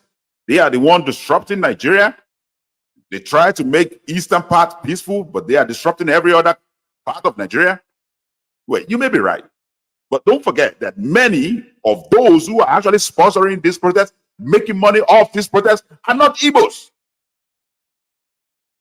They are Yorubas. The guy in that interview calling Dangote a useless man, that's an Igbo man. See? You don't sit down and ask yourself, how does this become a tribal issue? For Lord's sake, how does this become a tribal issue? This is new Nigeria. Everything will become tribal. Everything becomes religious. And that is why it all doesn't make any sense. It makes no sense. It makes no sense. Which one? Is these protests for hunger? Is these protests for hunger? Or is just protest for grievances in the last election? Which one? You got to decide, man. Because if you have an agenda on the book to remove the president, I don't see that as a hunger problem. So let us know exactly what this is about. All right? And I'll put a stop to it today. Thank you very much for listening. This is OGM News. This is Code Blue. And this is Lablu. And I will see you in a Jeep. And hoping that you guys stay on course. Okay? Stick with the process. Enjoy yourself. People no fight. Okay? A lot of people have lost their life now. Okay? At the expense of what? I warned you earlier that exactly what happened in Kenya. We have increase it from 10 days to 15 days. Make it 20.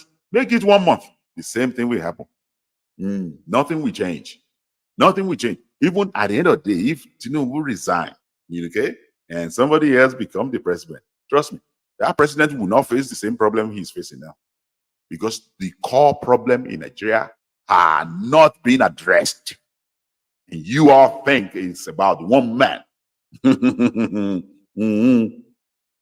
Just imagine in your head, Tinubu resign today, and Peter Obi become the president of Nigeria.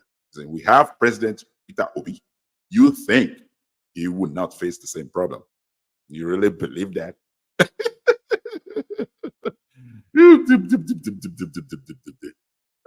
See my people deluded completely. Yeah, I'll leave it to it. I end my show here. You guys can watch whatever you want to watch next. It's Lablu. Out of here.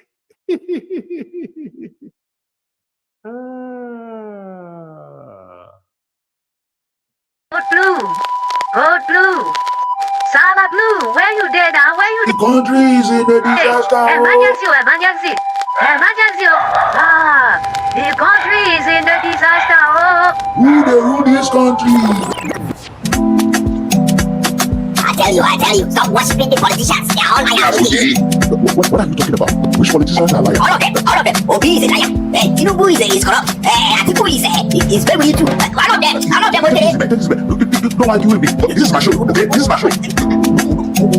I don't allow anybody to defend my show. This is my show. Okay? You can get the heck out of this room.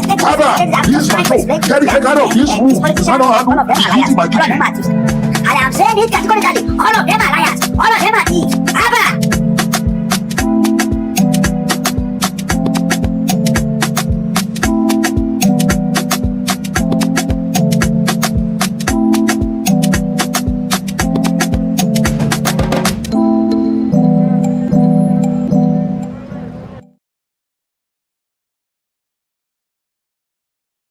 It is day 3 of the Day of Rage protest in Nigeria. This is OGM News Nigeria. I am Mariah Phil. These are the recaps of the whole chaotic activity that has caught the country like a fever in the last few days.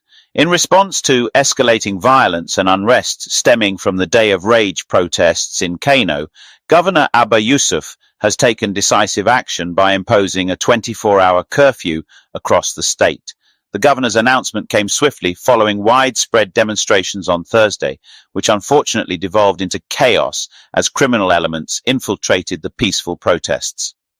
Governor Yusuf of Kano, who has earlier on supported the protest against the ruling opposition party, has now expressed deep regret over the situation, highlighting how the initially peaceful demonstrations were hijacked by thugs and hoodlums who engaged in looting businesses, destroying government properties, and inflicting harm on innocent citizens.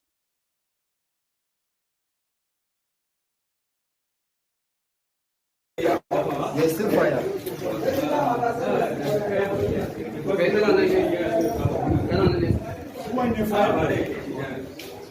Why not the contract?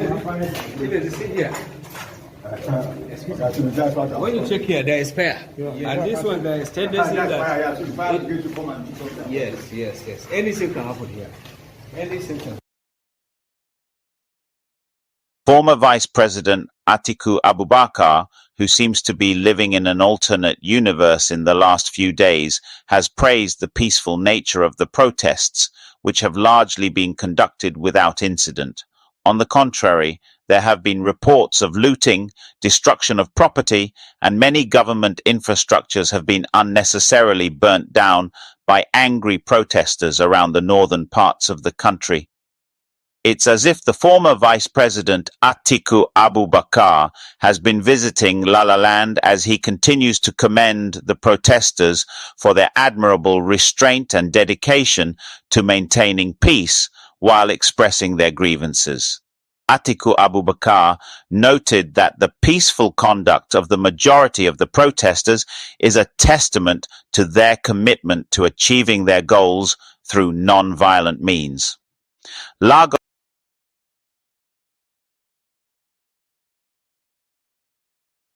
A woman seen in this video was left devastated as her property was looted.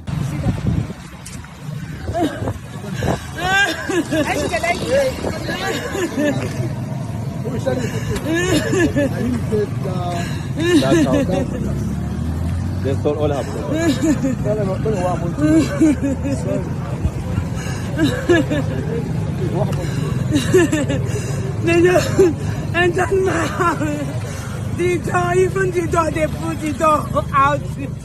They back body TV, body fridge, they come out the compressor.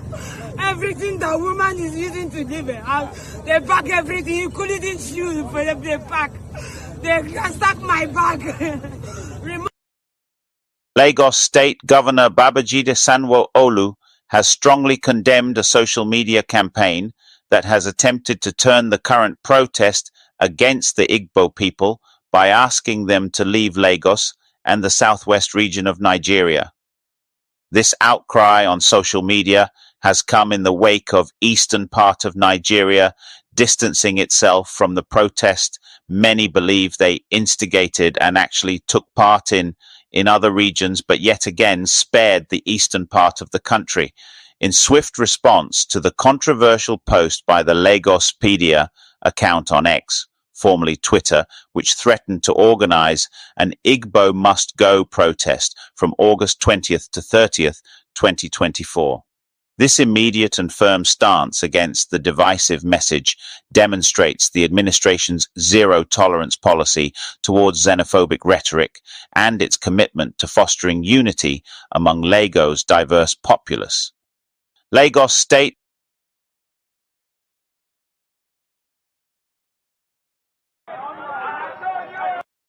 brought me out, poor housing has brought me now. A lot of things that is going on in this country. We can't just keep quiet as a nation. People are so worried. Nobody stops you from this. Nobody stops. Why are you look like someone that wants to sit down? I'm well educated, sir. I'm well educated. In a shocking response to the Day of Rage protests, former Emir of Kano and ex-governor of the Central Bank of Nigeria, Muhammadu Sanusi, has come forward with a stark assessment of Nigeria's current economic situation. Speaking at a virtual religious event, Sanusi emphasized that the ongoing economic hardship faced by Nigerians is not a direct result of President Bola Tinubu's policies, but rather a consequence of years of mismanagement under the previous administration. Former Emir Sanusi, known for his economic expertise, reminded listeners of his repeated warnings about the impending economic crisis. He stated that any economist who had been following monetary policy over the past 8 years could have predicted the current difficulties. The former CBN governor drew parallels between Nigeria's situation and historical economic crises in countries such as Germany, Zimbabwe, Uganda, and Venezuela, suggesting that Nigeria's experience is not unique in the global context. FCT Minister Nyesom Wike has extended an representing the Daura Sandamu Mai Adua federal constituency was also attacked on day one of the Day of Rage protest in by Daura rioters. Duk wani abu da ke gurin sai da aka tare hatta da wayar wuta ta wayaran din gurin nan da kofofi windows ga sanan wurin duka an cire hatta kwano duka an balle an cire su duba ga yadda aka ofisin wannan duba ga duk wani abu da yake cikin ofisin sai da aka cire komai da komai duk wata offer anything da duk abin da ke karfi duk abin da yake na karfi ne to sai da aka cire a gidan nan. Police forces. The demonstrations, primarily organized by young people, stem from widespread discontent with the country's economic conditions. Protesters have vowed to hold days of rage across the nation. As the movement gains momentum both online and offline, government officials are wary of a potential repeat of the October 2020 EndSARS protests, which began peacefully but later turned violent. President Bola Tinubu has recognized the right to peaceful protest. However, his administration has expressed concerns about the possibility of criminal elements hijacking the demonstrations. The protests, which began on Thursday, August 1st, initially focused on economic hardship and hunger. Eyewitnesses reported that protesters gathered peacefully at the Nyanya Bridge to express their concerns about the country's economic situation. However, the situation escalated when some individuals disrupted the peaceful demonstration, leading to confrontations with the Nigerian army.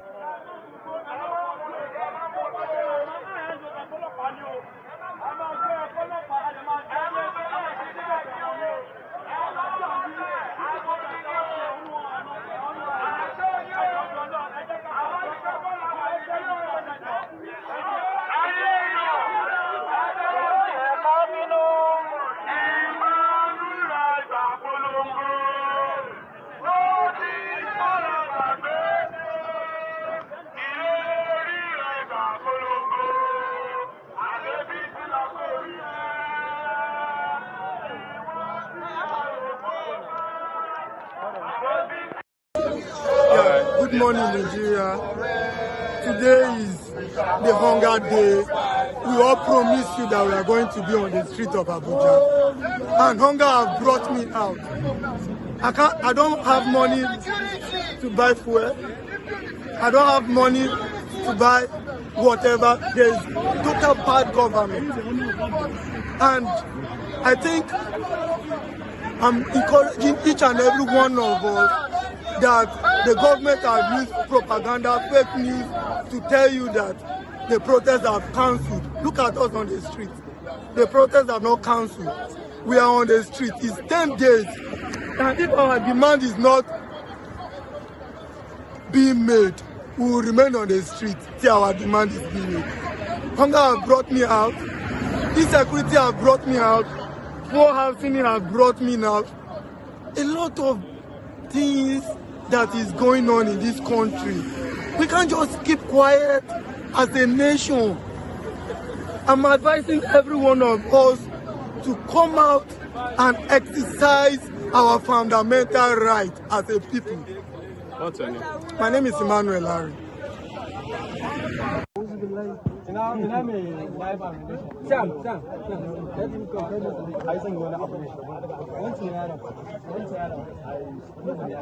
up. Last minute, we don't know.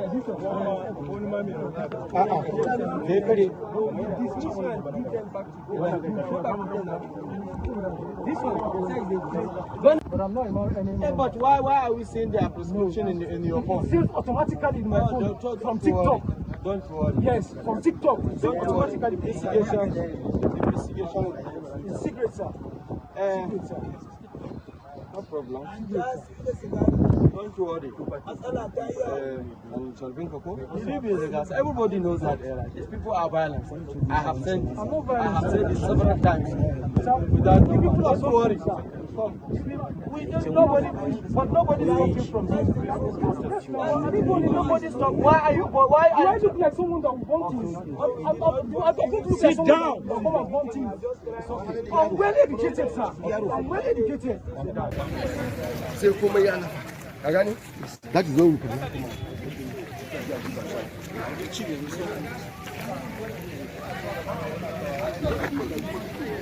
The bonnet.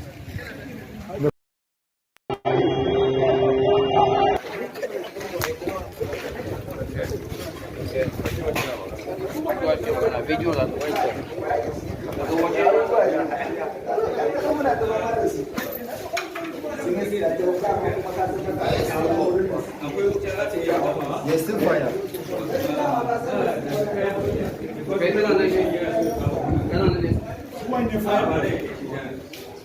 Why not the contract? When you check here, there is spare. And this one, there is 10 days in that. Yes. Anything can happen here. Anything can happen here. Let's get it.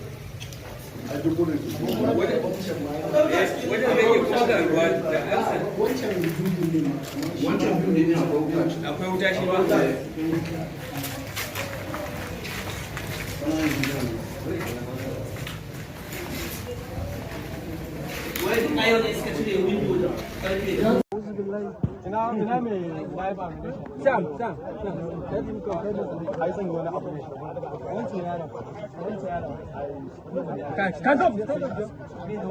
Last minute, we don't know.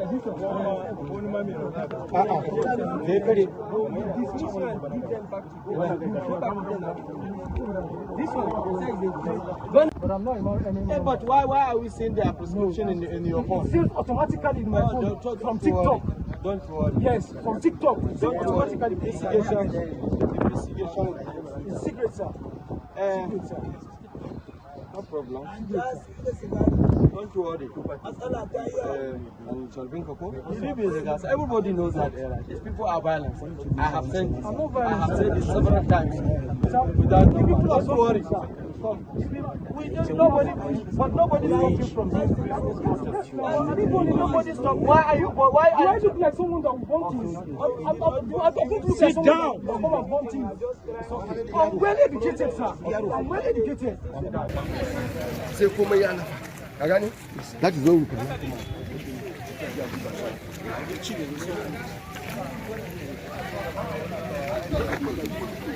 The bonnet. The bonnet.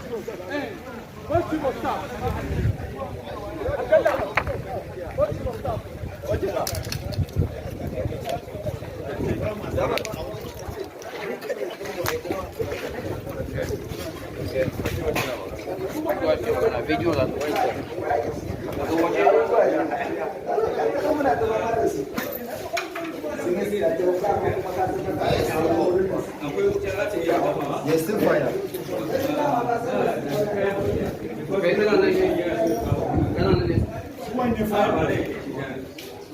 Why not the contract? When you check here, there is spare. And this one, there is tendency that. Yes. Anything can happen here. Anything can happen here. Let's get it.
A 10-day nationwide protest has officially begun in Nigeria today. Reports indicate that chaos has already erupted, with protesters clashing with police forces.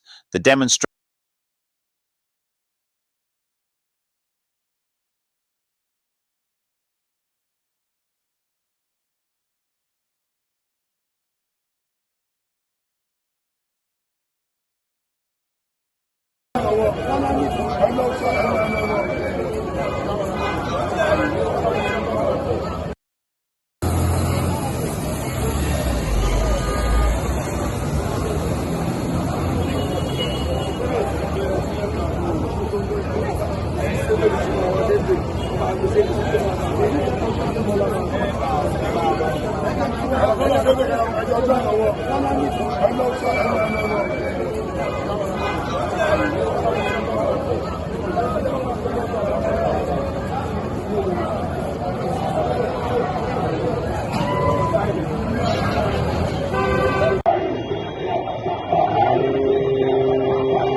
Yes, still fire.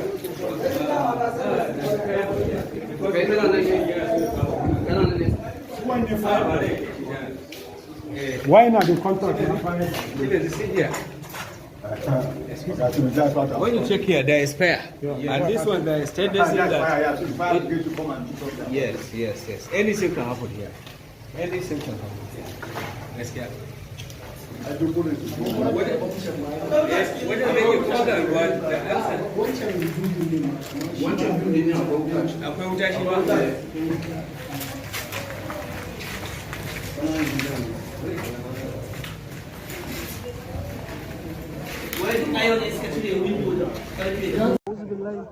Ina mai live ammunition. Sam. Let him come. I think wani abu ne. Wancan yaron. Stand up. Last mai raunin nan. Wani ma mai raunin. A'a. Zai kare.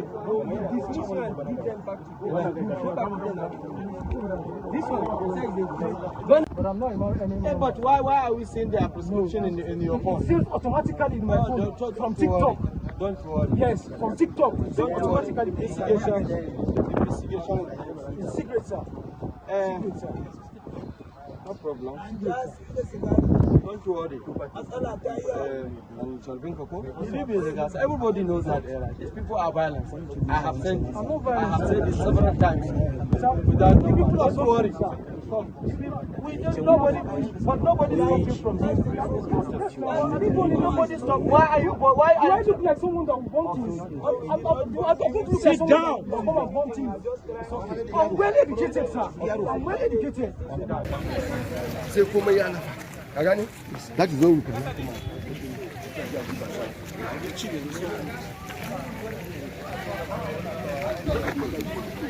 The bonnet. The bonnet. What you must stop?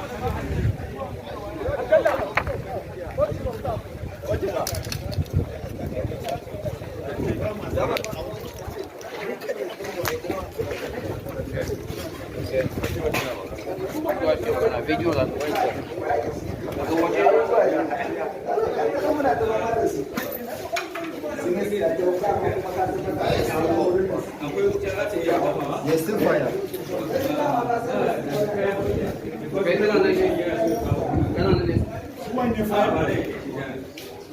Why not the contract?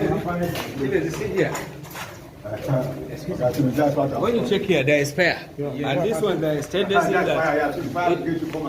Yes. Anything can happen here. Anything can happen here. Let's get it.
A 10-day nationwide protest has officially began in Nigeria today.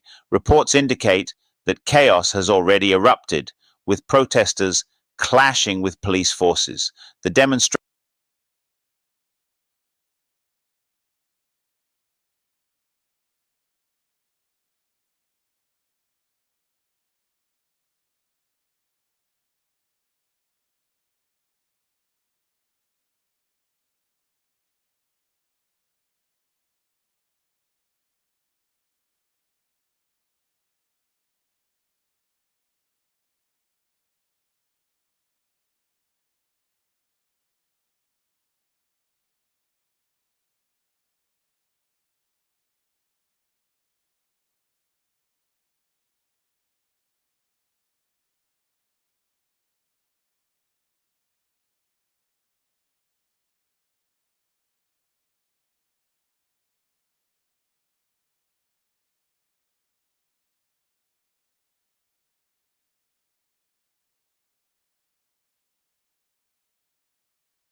where we come.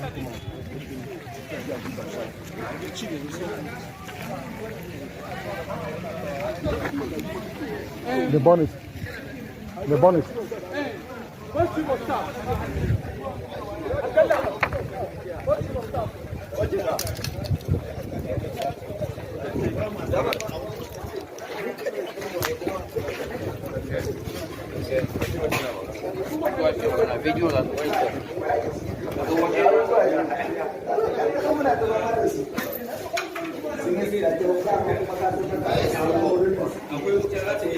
There's still fire.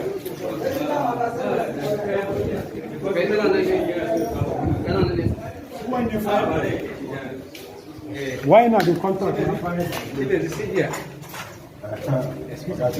When you check here, there is spare. And this one, there is tendency that. Yes. Anything can happen here. Anything can happen here. Let's get it. What do you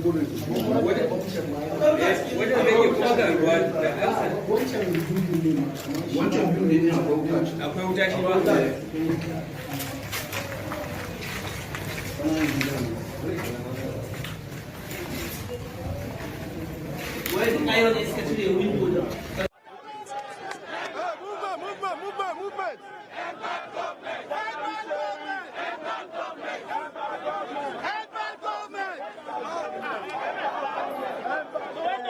We cannot allow to let end bad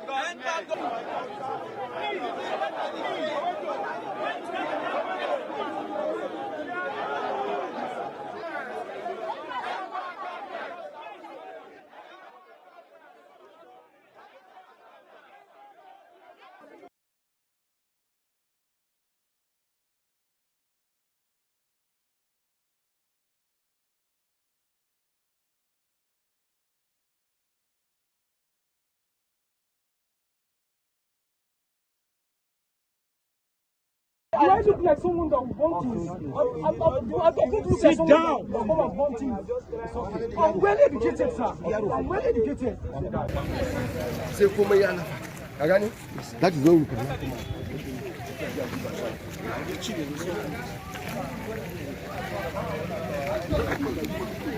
The bonnet. The bonnet.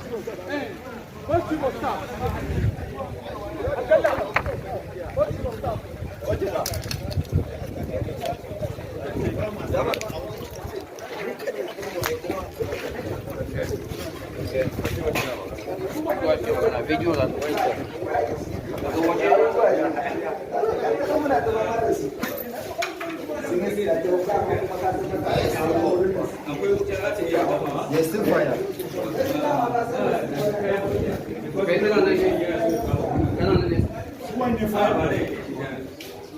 Why not the contract? When you check here, there is spare. And this one, there is tendency that. Yes. Anything can happen here. Anything can happen here. Let's get it.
A 10-day nationwide protest has officially began in Nigeria today.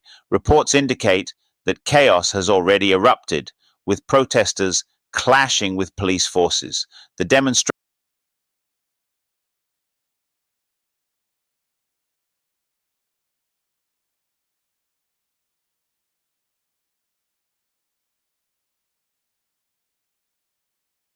This protest, nobody is going to stop us from expressing our grievances against this government. Not even President Tinubu can continue us for expressing our right to expression, our right to movement, and our right to peaceful assembly. Not even a Jankara Hotoda can deny us this right. Get us, Nigeria people! Make you not discouraged. On our way here today, now we get courage pass for all the Nigerian youths who did this Abuja. And I know say other youths for this country say they rely on your courage to come here, to come join us.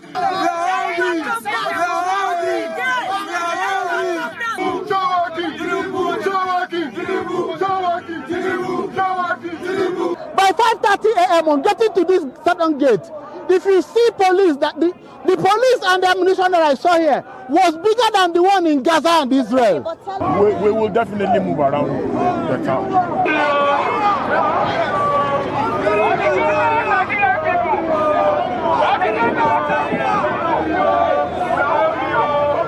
I have directed any place you can't block the road.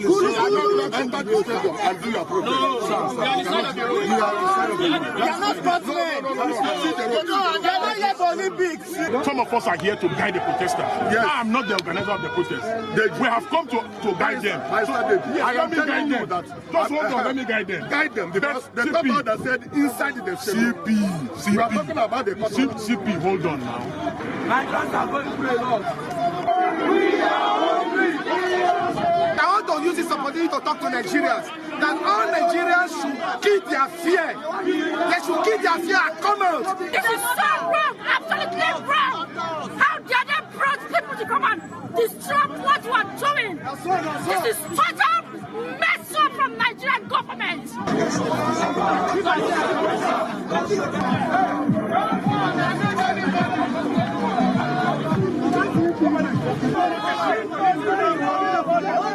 These are the anti-protesters. See them. See them. See their bosses. See people where government bring. Hey, see people where government bring. They come attack protesters.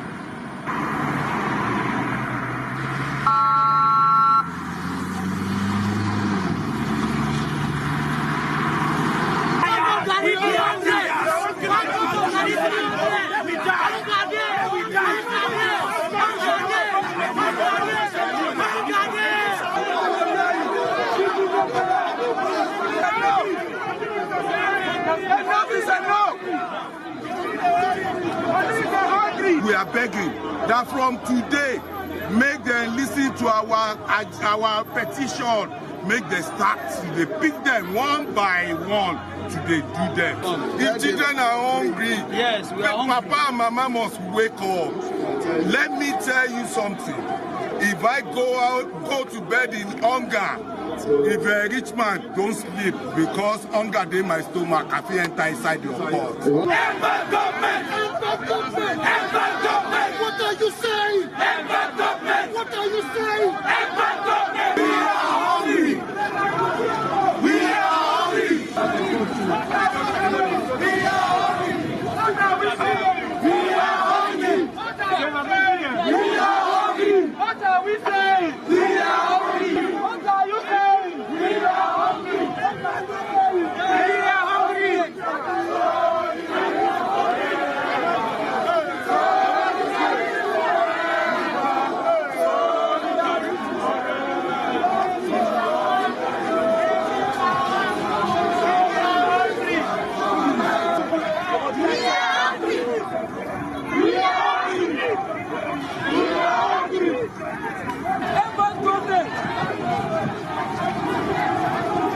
They don't tear gas us. They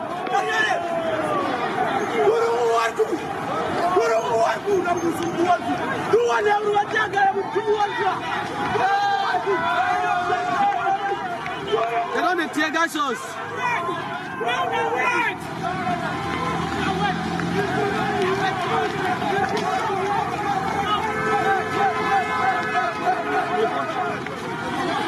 We're gonna wait. Yes. them. Yes. Yes. Throw it back to them. Yes. Yes. Yes. Yes. Yes. Yes. Yes. We are taking it back. We are returning it. We are returning it. See one. See one. Take it back. Take it back. Yes. Yes. Hey, no stone, no stone, no stone. Well done. Strong. Well done. Well done. Well done, guys. Well done, guys. Hey, return it. Return the tear gas. Well done. Hey.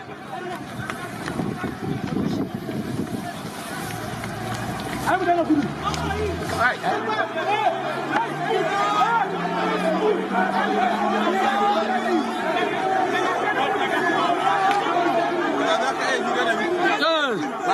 Sorry. See,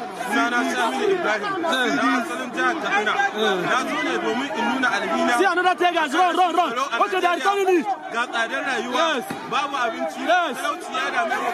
Yes.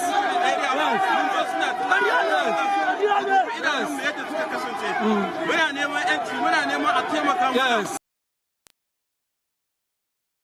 All right. Code blue. Code blue. Sama blue. Where you there now? Where you The country is in a disaster. Emergency. Emergency.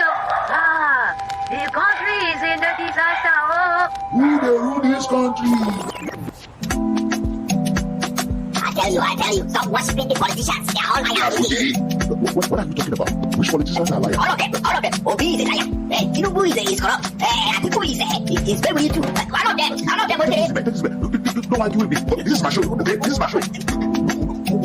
I don't allow anybody to defend my show. This is my show. Okay? You can get the heck out of this room. Baba, this is my show. Get the heck out of this room. I don't my duty. I am saying it categorically. All of them are liars. All of them are thieves. Baba.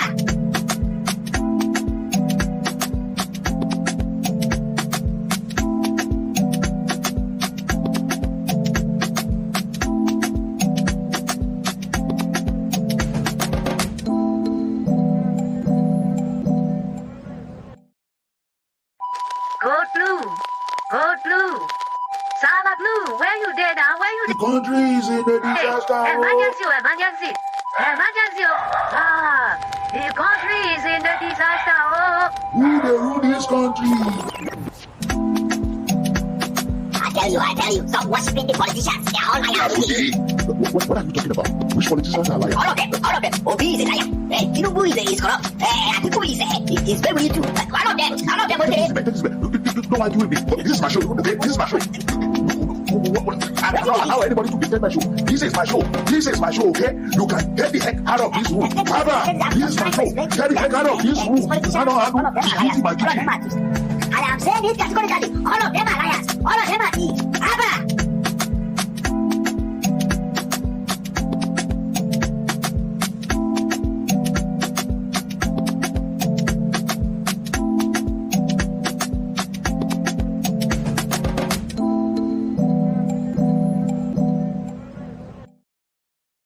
All right.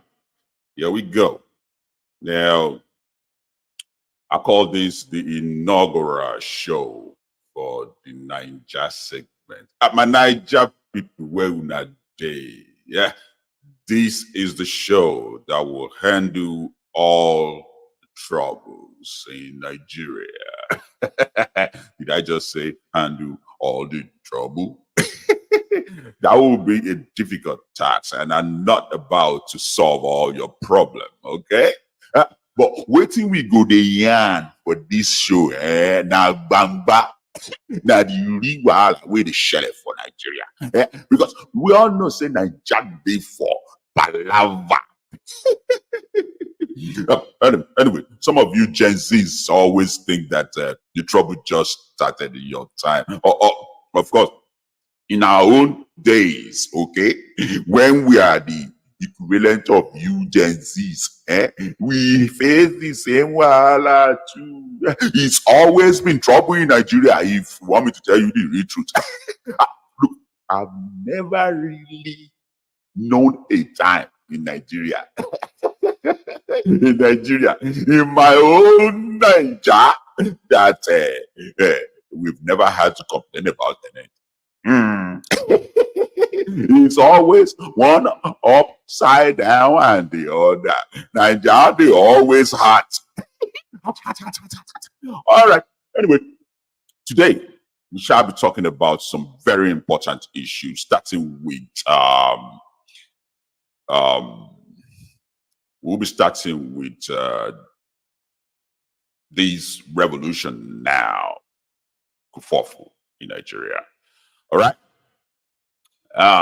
This guy here, Bayo Ononuga, released a long statement on his ex social media. I call it a lot of rambling, okay?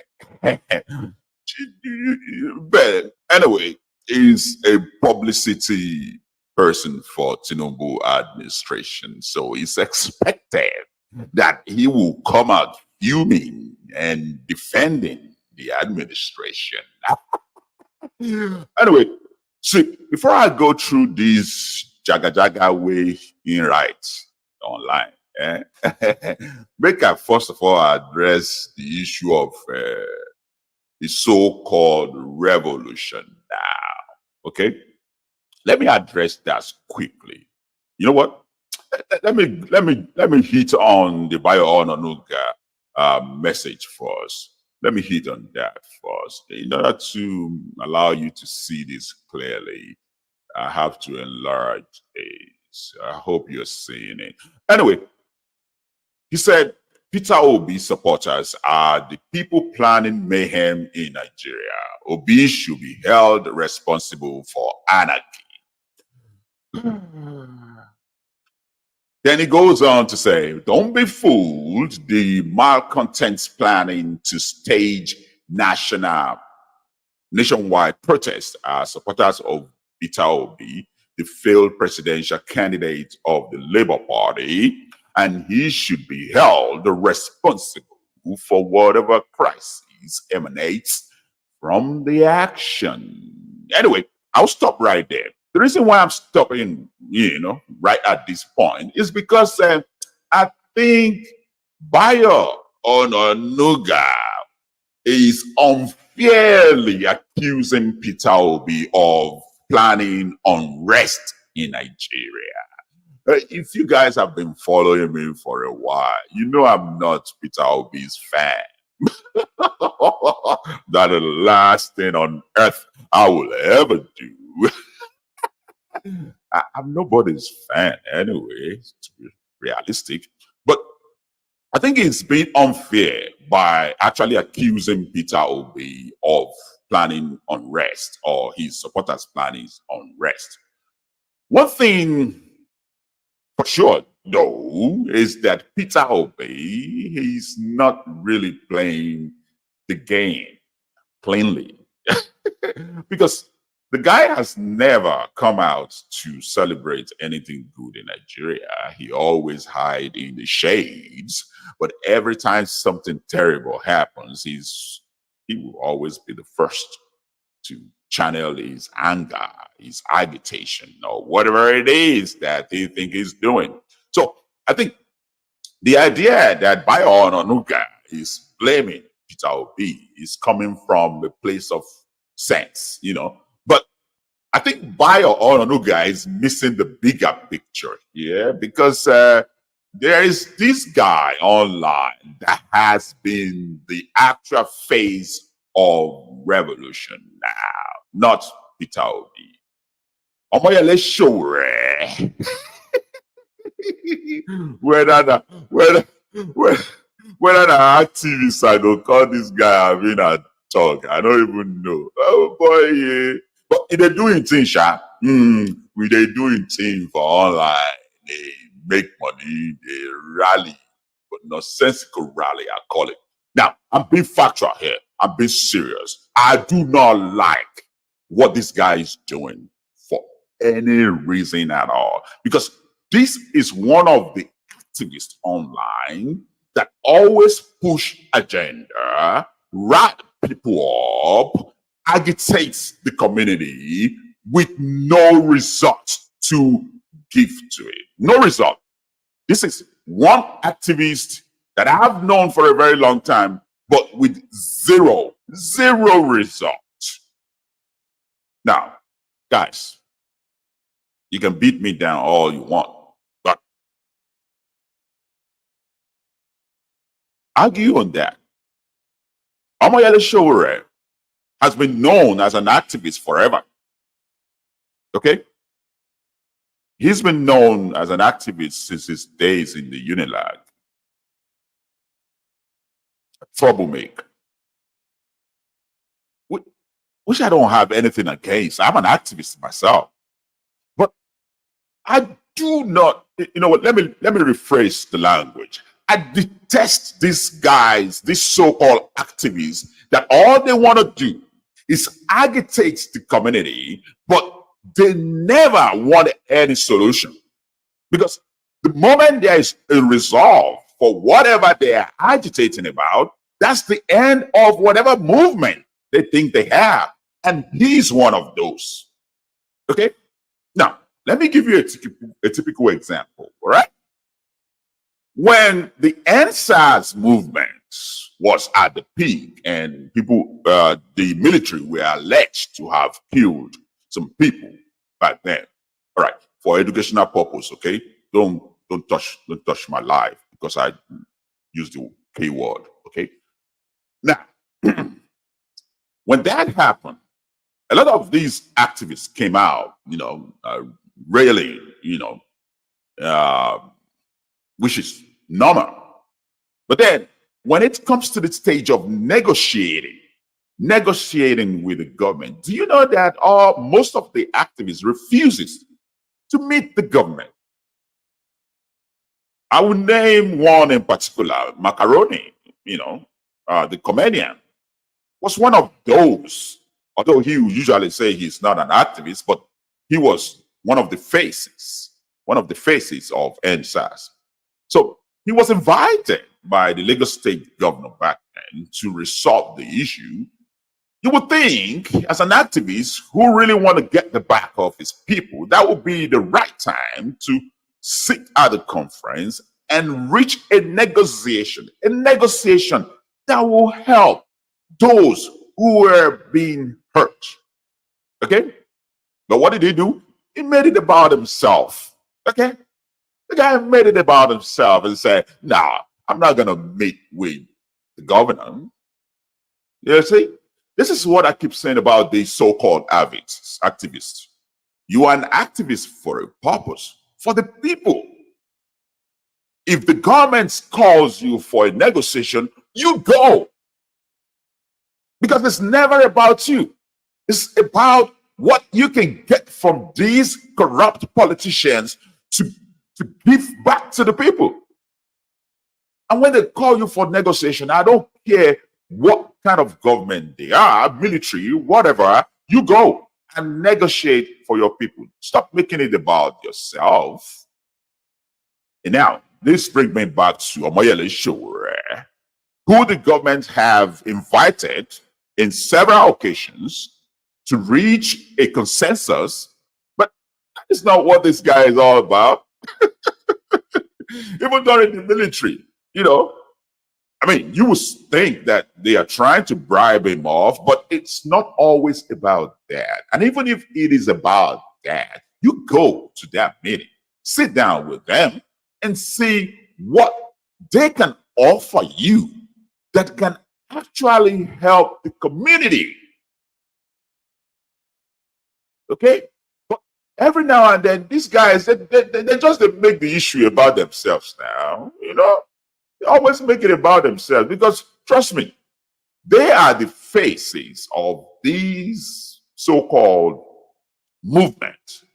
And the main reason for leading this movement is never about you guys. It's always about them, I mean, Alicia Ware has how many tons of followers online? You know, Sahara Reporter, came out of it. You know, he's making millions. All right, from the so-called movement. But what have you been making supporting him? Now, you, his fans, what is your end goal here? Hmm? Like any other activists that I know there, this is what they do. This is what they do. It's never about you guys. It's always about them. Just the same problem we have the Nigerian politicians and Nigerian government. It's always about them. You vote for these politicians, but that's the end of it. That's the end of it. The next celebratory party, they're gonna host their donors, those who contributed money towards their election. They're not gonna invite you, and they already made promises to settle out these donors. So while they are supposed to be ruling, governing for your own sake, guess who they are paying back? Those donors who gave them money. So these guys are not different. They're not. Because it's always about them. Now, he's been crying about this revolution now. Since when? Okay. My question is this. What is the plan, Mr. Showore? What is the plan? I mean, if you want to go about revolutionizing the society, you must definitely, at least, have a plan. Okay?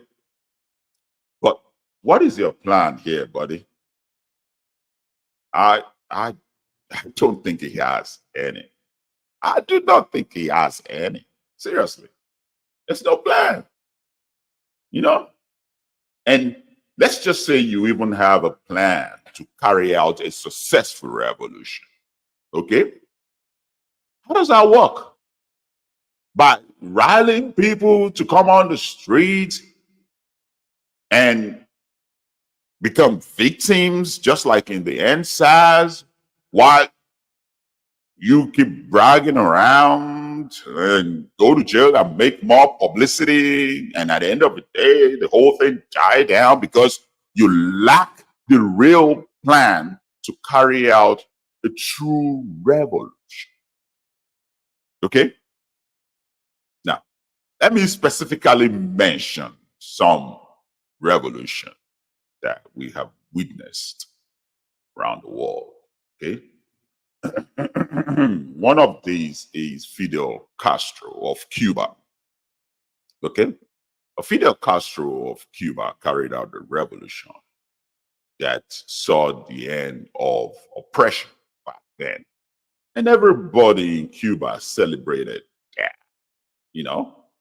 But at the end of the day, what do you think Fidel Castro himself become? The same thing he was fighting against. Okay? You can call for revolution all you can, but do you even think deeply what are the post-revolution strategy? Do you have any post-revolution strategy here? I doubt it. I really doubt it. Oh, hold on. I need to put up some of my very good information here. All right. I've had an article being prepared for this, which is going to be ready soon. So, first, I want to know what are the plans that you have in place for this revolution, this so-called revolution. How do you carry it out? How do you move people? How do you engage different associations, movements out there? the obedient movement. Don't forget the IPOB is one of the movements, either you like it or not. If there is a revolution today, IPOB will be part of it. So are you ready to walk hand in hand with IPOB? Have you given that a thought?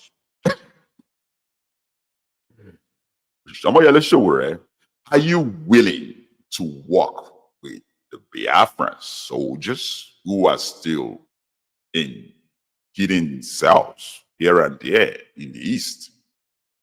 Or you don't think they want to be part of a revolution of any sort? What is your plan to engage the Arewas, the Northerners? What is your plan to engage the Oduduwas? Okay? How popular do you think you are all over Nigeria to be able to inculcate a good engagement of the whole Nigeria? Or are you forgetting, are you really forgetting how vast this country, Nigeria, is? That you think just merely yelling revolution now to your 1 million followers online is enough to drive the whole country behind that concept? Have you given all that a thought? But I'm guessing you haven't, because that is not the issue here. I don't think you really care what happens after all. I think what really matters to you is to create confusion and turn the society upside down on its head. And that way, your publicity stunts will work and you increases your fame. Sahara Reporter becomes more popular than it is now, because they will report all the inside out of whatever you create.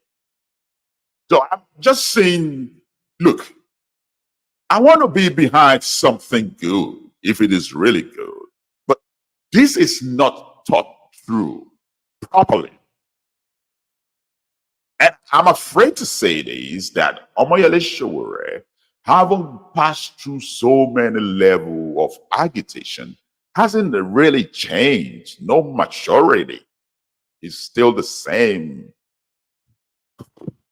gangsteric, level, as far as I'm concerned. Because if I want to be involved in any revolution, it has to be well planned, thought through very well. Not just basically yelling at the top of my lungs to turn Nigerians, back on each other, because that's the only thing you're going to achieve here. And different other groups that you never imagined we hijack that revolution. Believe it. They will hijack it. And again, just so you know that this, aside from the fact that it's going to be hijacked by unsuspected group like IPOB and some other dangerous group out there, even the politicians, we hijack it for their own purposes. And at the end of the day, you will end up the losing end of whatever revolution you start, just like the NSAS. Because you would think at the end of the day, the NSAS movement should breathe into a new era for Nigeria, but rather than that, the obedience that came out of that NSAS movement did nothing but to support one of the old faces of politics in Nigeria, Peter Obi. And at the end of the day, Tinubu became the president. So it's still same old after NSAS. Look, I am not saying a protest is not a good idea. I'm all for it. But revolution is a different thing. And I think you just use the language because you think the language can rile people up. You do not have the concept, the deep concept of what revolution means. I don't care what revolution you can measure around the world, in Russia, in the old England, France, even in America, although the American Revolution failed. But let's just say American Revolution by the Southerners to take over America simply because they want to keep the slave. Let's just say that happened to succeed. To what end? By now, they would have actually been fighting each other because that's what usually ends every revolutionary movement. They end up turning against each other. Okay? Now, let me give you the preface again. Let me give you the perspective again. Okay? You, Omoyele Sowore, is one movement, right? You have the obedient movement. You have the IPOB. You have the maybe Arewa, Odua, and every other movement in Nigeria who will be willing, who are not satisfied with the current situation in Nigeria, who will be willing to be part of that revolution. And so when they end up becoming part of that revolution, then you have more than yourself in the movement. Then let's just assume that the revolution succeeds. What about the post-revolution? How are you able to put all these groups together to seems to follow in line? Oh, you're going to redress the issue of tribalism in Nigeria because you don't think tribalism is an issue in Nigeria. It is. It is, of course, a huge issue in Nigeria. When you rise up all the way to the presidency, you face that. Now, you haven't even experienced that. Tinubu, we know how the heat is on right now. How do you resolve the issue of religion to make sure that these two main religions in Nigeria, Christianity and Islamic, work together under that umbrella of revolution? Now, don't get me started with the traditional concept of religion, because that is also a religion and it is legal in Nigeria, either you like it or not.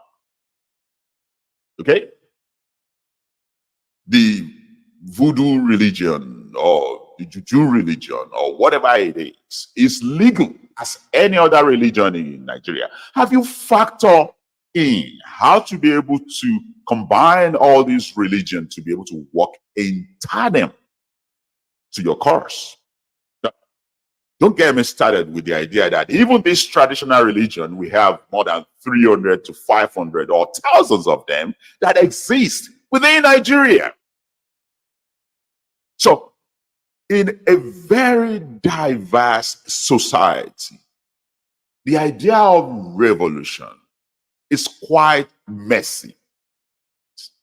I just wish Omoyele Sowore give a deep thought to this and quit yelling revolution now, because it makes no sense. It makes no practical sense. I'm just saying, I'm not against whatever he's planning, but I'm just saying it's not well thought of and it doesn't make any sense.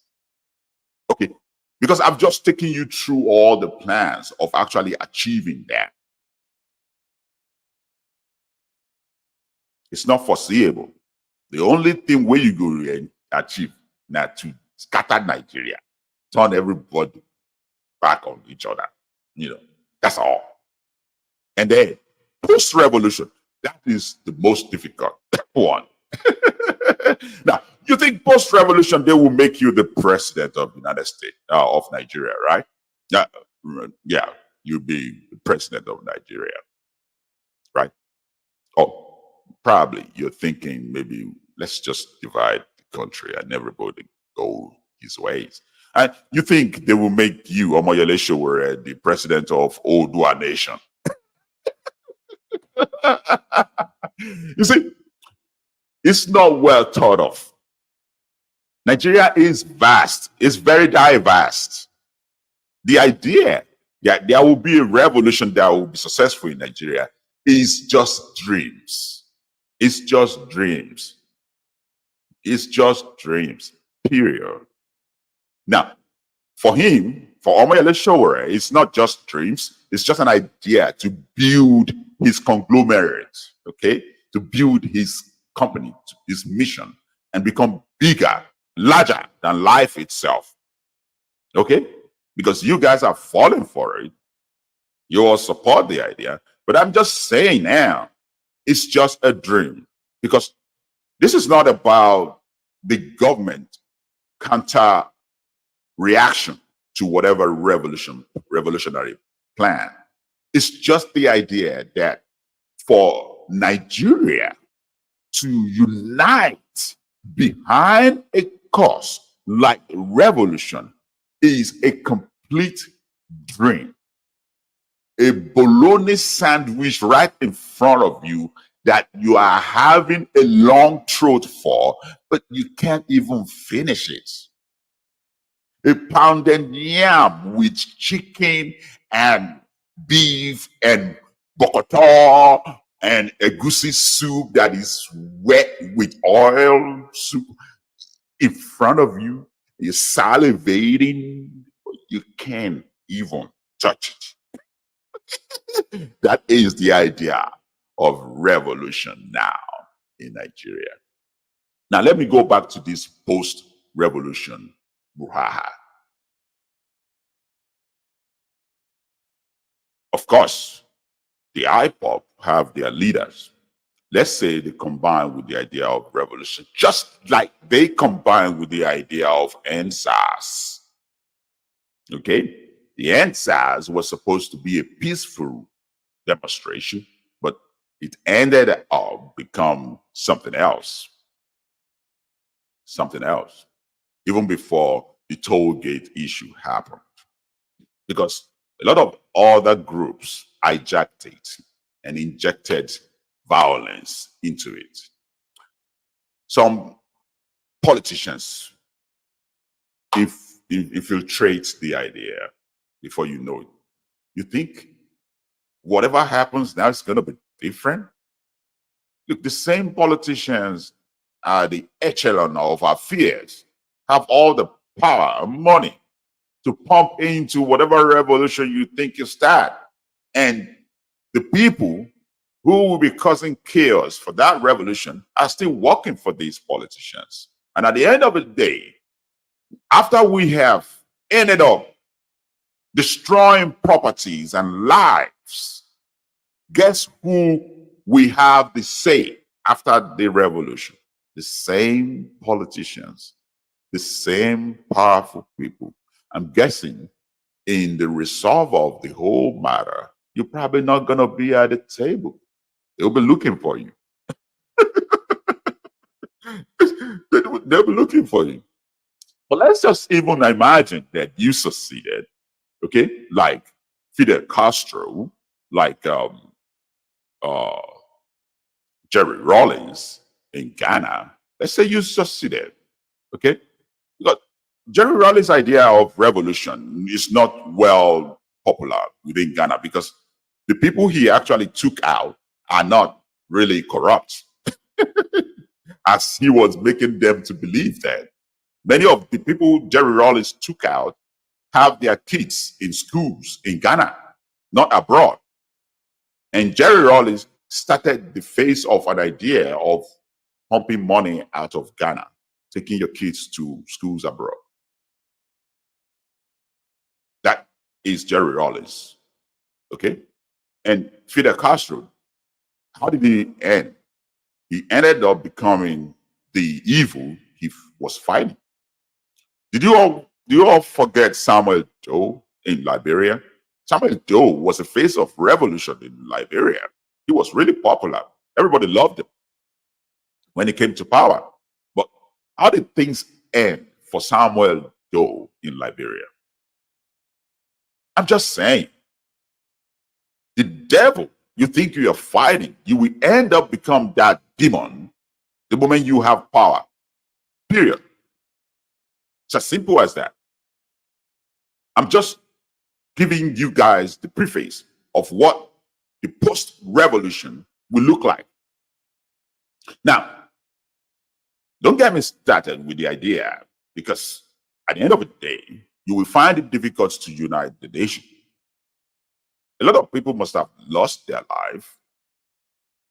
And by the time we start weighing the number of people who loses their life during the so-called revolution, let's just imagine that the people from the Western Nigeria, the Yorubas, are more than any other tribe. Let's just imagine that. You think that kind of look on a new Nigeria will help tribal issue in Nigeria? Now let's just imagine that it's from the East. The Eastern people loses life more than any other tribe in the so-called revolution. You think the Easterners will sit back and say, you know what, let's take our losses and support Showore as the new president? You think that will happen? Or let's turn the table to the North. All the Northerners will say, oh, we lose a lot of people, but who cares? Let's just support the Yoruba started revolution. Because either you like it or not, you are Yoruba. And the tribal issue, you are trying to put a lead on it as if it's not important or strong issue in Nigeria, but it is. Then you think, and you are not addressing that. Okay? You are not addressing that, unfortunately. How about religion? I guess the bottom line is, what I'm saying is that Nigeria is too diverse to be dreaming of revolution. It won't work, and post-revolution will be devastating. There will be chaos. People will turn their back on each other. You will be surprised that even when you started the whole thing, you will be the evil of Nigeria, not the hero of Nigeria. Now, let me tell you one thing. Do you think this revolution now that you're screaming here and there is going to be bloodless? You really imagine that it will be bloodless? Because if it is bloodless, it's not going to achieve the results you hope it will achieve. So I'm guessing you already know, and you are already planning that it will be bloody. It will be bloody. And in that sense, are you ready for that? For your cause, for your movement? Are you ready to have bloods in your hand just because of this agenda? I guess it's a food for thought, man. Look, I know Nigerians, today's Nigerians, whenever you ask good questions, reasonable questions, they always think, he's supporting this, he's supporting that, it's blah, blah, blah, it's blue, blue, blue. It's cold blue in Nigeria. And my show is to highlight some of the nonsensical things that we are getting ourselves involved in that can produce no result.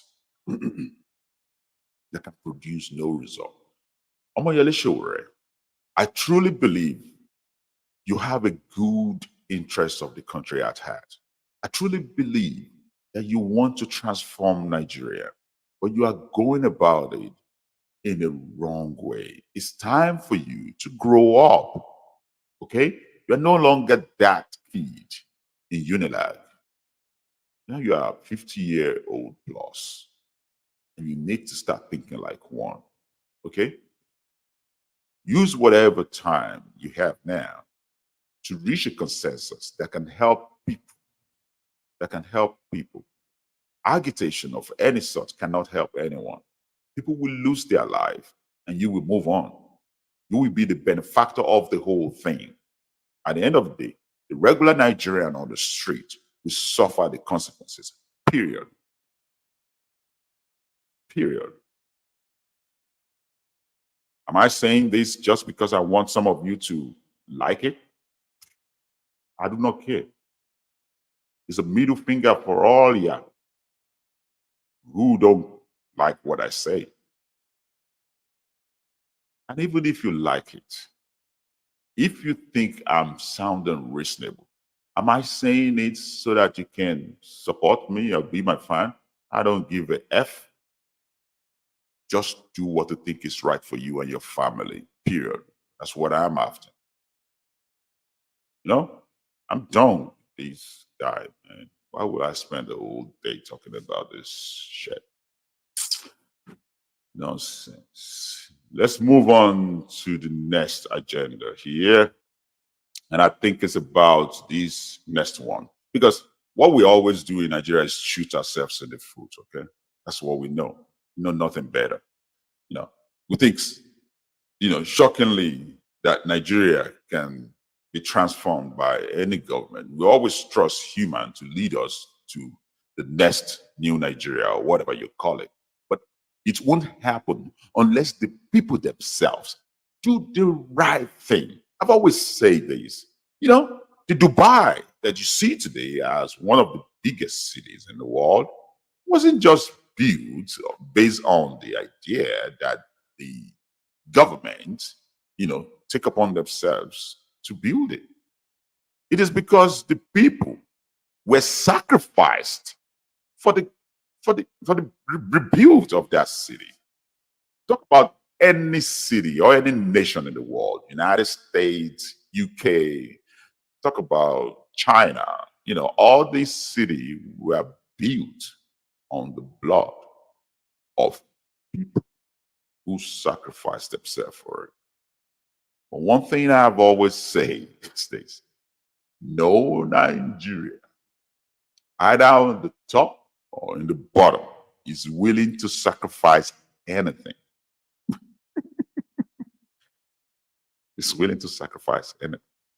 When the United Emirates hosted the World Cup and built all the stadium, do you know how many deaths were reported due to the fact that people are engaging in forced labor? Do you know how many? Some of these countries, surprisingly, still engage in slavery. Imagine if Nigerian government start forcing people to rebuild the nation. Imagine that.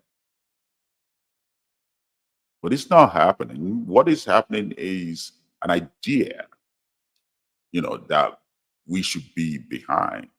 Now, for almost 15 years, the local governments in Nigeria have more or less become non-functional.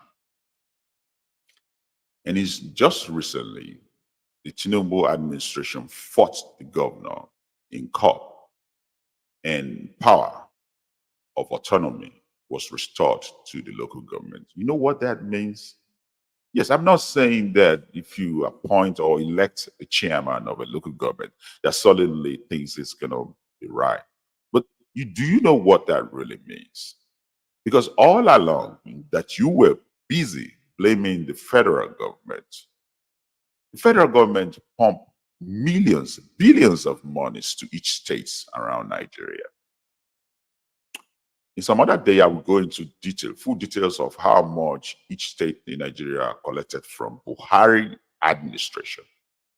Billions of naira. The same thing with this current administration. Okay? I keep hearing that the eastern part of the country is marginalized, but guess what? They are getting the same federal allocation just like any other state in Nigeria. Huge billions being received from the federal government by your governors every now and then. But did you at any point in time stop and say, let me ask these questions from these governors? What are they really doing with that money? Do you ever do that? No, because it's always easy for us to blame the federal government. Whereas the governors are busy cutting away your money. Now, you would think, oh, the federal government are supposed to monitor it. They're supposed to make sure that the governor spend it the right way. No. That's not the way it works. It's because many of you don't know how our government really works. Just like the local government are supposed to have autonomous power, the governor have the same power. That means the president cannot control the governors. They cannot. They have autonomy power. That is, everybody can exercise their power on their own jurisdiction limitlessly. The president cannot tell any governor nothing. If they are due to receive allocation, they get it. And the president has no right. Let me repeat this. The president has no right to question any governor how they spend the money. It is you, the people, who has to do that. As far as the Constitution, because what you guys don't know is that we practice federalism. And what federalism means, it means the president, yes, oversees the country, but it's an administrative control over the country to defend and protect the country. But the governors have the same control that the president has over their own state. The president can't tell them nothing. He can't control them. He can't tell them what to do or what not to do. You guys need to understand that. And when it is time for the governors to get their allocation, the federal allocation, which is billions and billions of naira, they get it. I don't care what anybody say. They get it. Now, when Tinubu in Lagos State have issue with Obasanjo, who refuses to pay the federal allocation. Yeah, he only refuses to pay the federal allocation for the time being, but eventually Lagos State got the money. They got their money. Okay? They sued Obasanjo. The case was languishing in court, but at the end of the day, the Supreme Court said, you know what? You don't have a choice. It's Lagos State money. You pay it. But some of you are so deluded into thinking that the president can actually issue an arrest for a governor, or can tell a governor what to do or what not to do. No, that's not what federalism is. That is not what is in our Constitution. Yes, the president is the ultimate, he's above all, but then the power is limited when it comes to exercising it on the governors. Unless the president declare a state of emergency, okay? A state of emergency that will now give the president the ultimate power to take over a state, the president can't do nothing, more or less.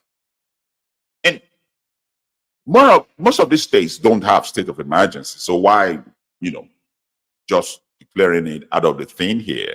That is not going to happen. So, like I said, unless the president declares a state of emergency in those states and take full control of the administration of the state, the president can do nothing other than give them their money and they spend it whichever way they like. But because you guys are not focusing your attention on asking these governors the right question of how they spend this money, guess what they do? They take your money through the behind door. They carried away. And then you keep looking like a fool, blaming the president, because the president can't do shit. I think most of you guys that are about this agitation and all that, you need to study how our government really works. Okay? Study how our government really works. And if you understand truly how it works, maybe, just maybe, that will help align your mentality to how to tackle problems from government. And unfortunately, most of the guys with big platform online are just misleading you guys because it helped their mission, but it's not really telling you the reality. I'm here to do that, but I don't care if you like it or not. Middle finger if you don't, and if you do, you don't have to be my fan. Just do the right thing by yourself and your family.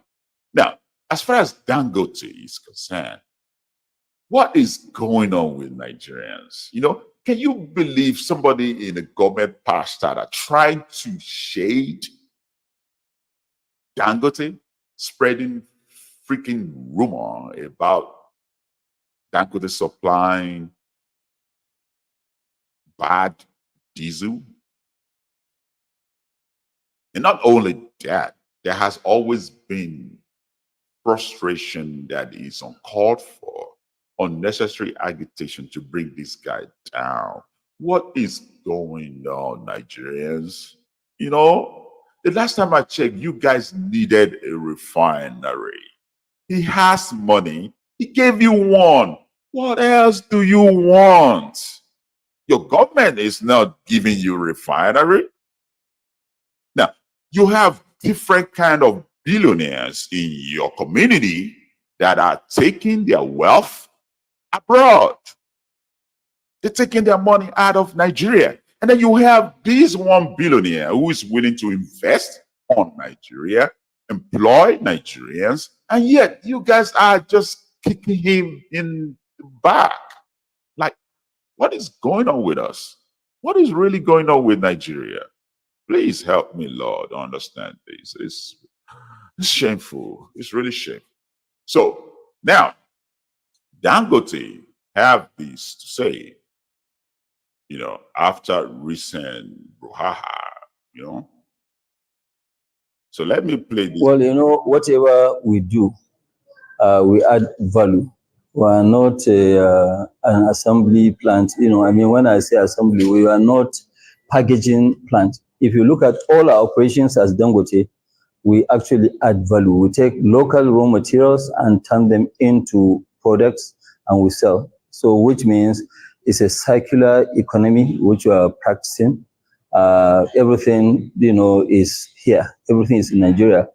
The farmers, the banks, or maybe the people in the mines, the banks, everything is about local. And it is the main reason why we were number 2 in flour milling, but we sold it because the wheat is being imported from abroad. So the more wheat we use, the more jobs we create out there. And that's why we cancel that. We remain only in sugar. Salt is not really a very big business. So that's what we have done. And now, what are we doing? What we are doing, like what our group vice president, Mr. Alake, mentioned, is that we said that, yes, you know, we are always the first mover. You know, we always move first, then other people will follow. And we have never, ever, whether consciously or unconsciously, stopped anybody from doing the same business that we are doing. You know, to the contrary, when you look at it, when we first came into cement production, it was actually only Lafarge that was operating here in Nigeria, which is Iwekoro, and then the one in Ashaka in Gombe. So I'll stop the video for a while just to explain quickly. You see, the billionaires in Nigeria are not the only one sabotaging Nigeria. Regular citizens in Nigeria do the same. Okay? Just like some of these billionaires prefer to import goods into Nigeria, generators and textile, even though we produce textile, we can do as much to make our energy better.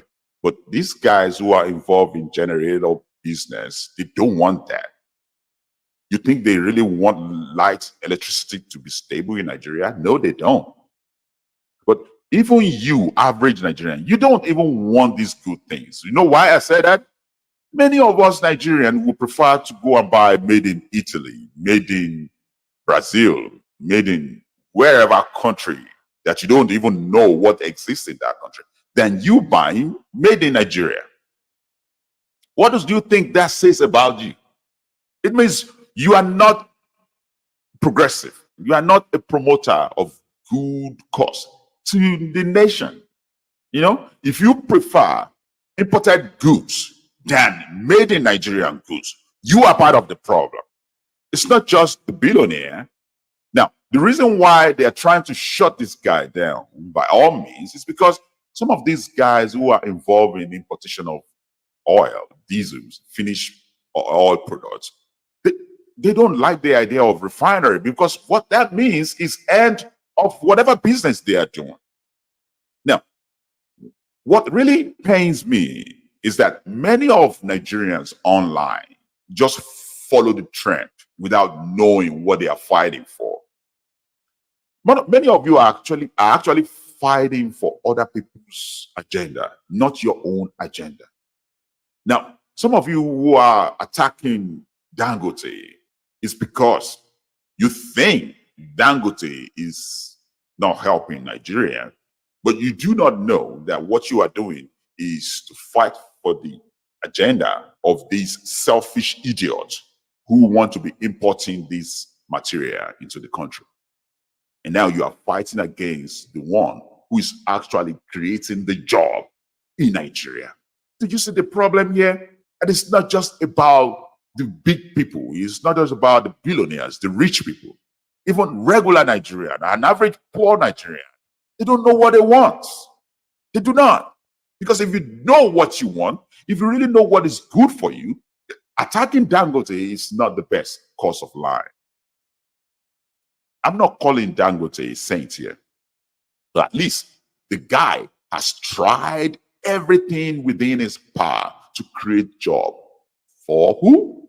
Nigerians. Whereas other billionaires are cutting away their money to abroad. Cayman Island and in UK, account is filled with Nigerians banking there with billions of dollars. Imagine if all of these fools actually invest this money at home. Imagine the prosperity, imagine the jobs that they will create. Okay? You stop making your issue all about government, because Nigeria is so decayed than you can imagine that no man that can pull a miracle out of his butt and fix Nigeria problem. It can't happen. Whoever who is able to do it will go through hell. Believe it. So leave Dangote alone, please. Because right about now, as we are speaking, the reports in the stream is that Dangote is considering selling a portion of these refinery.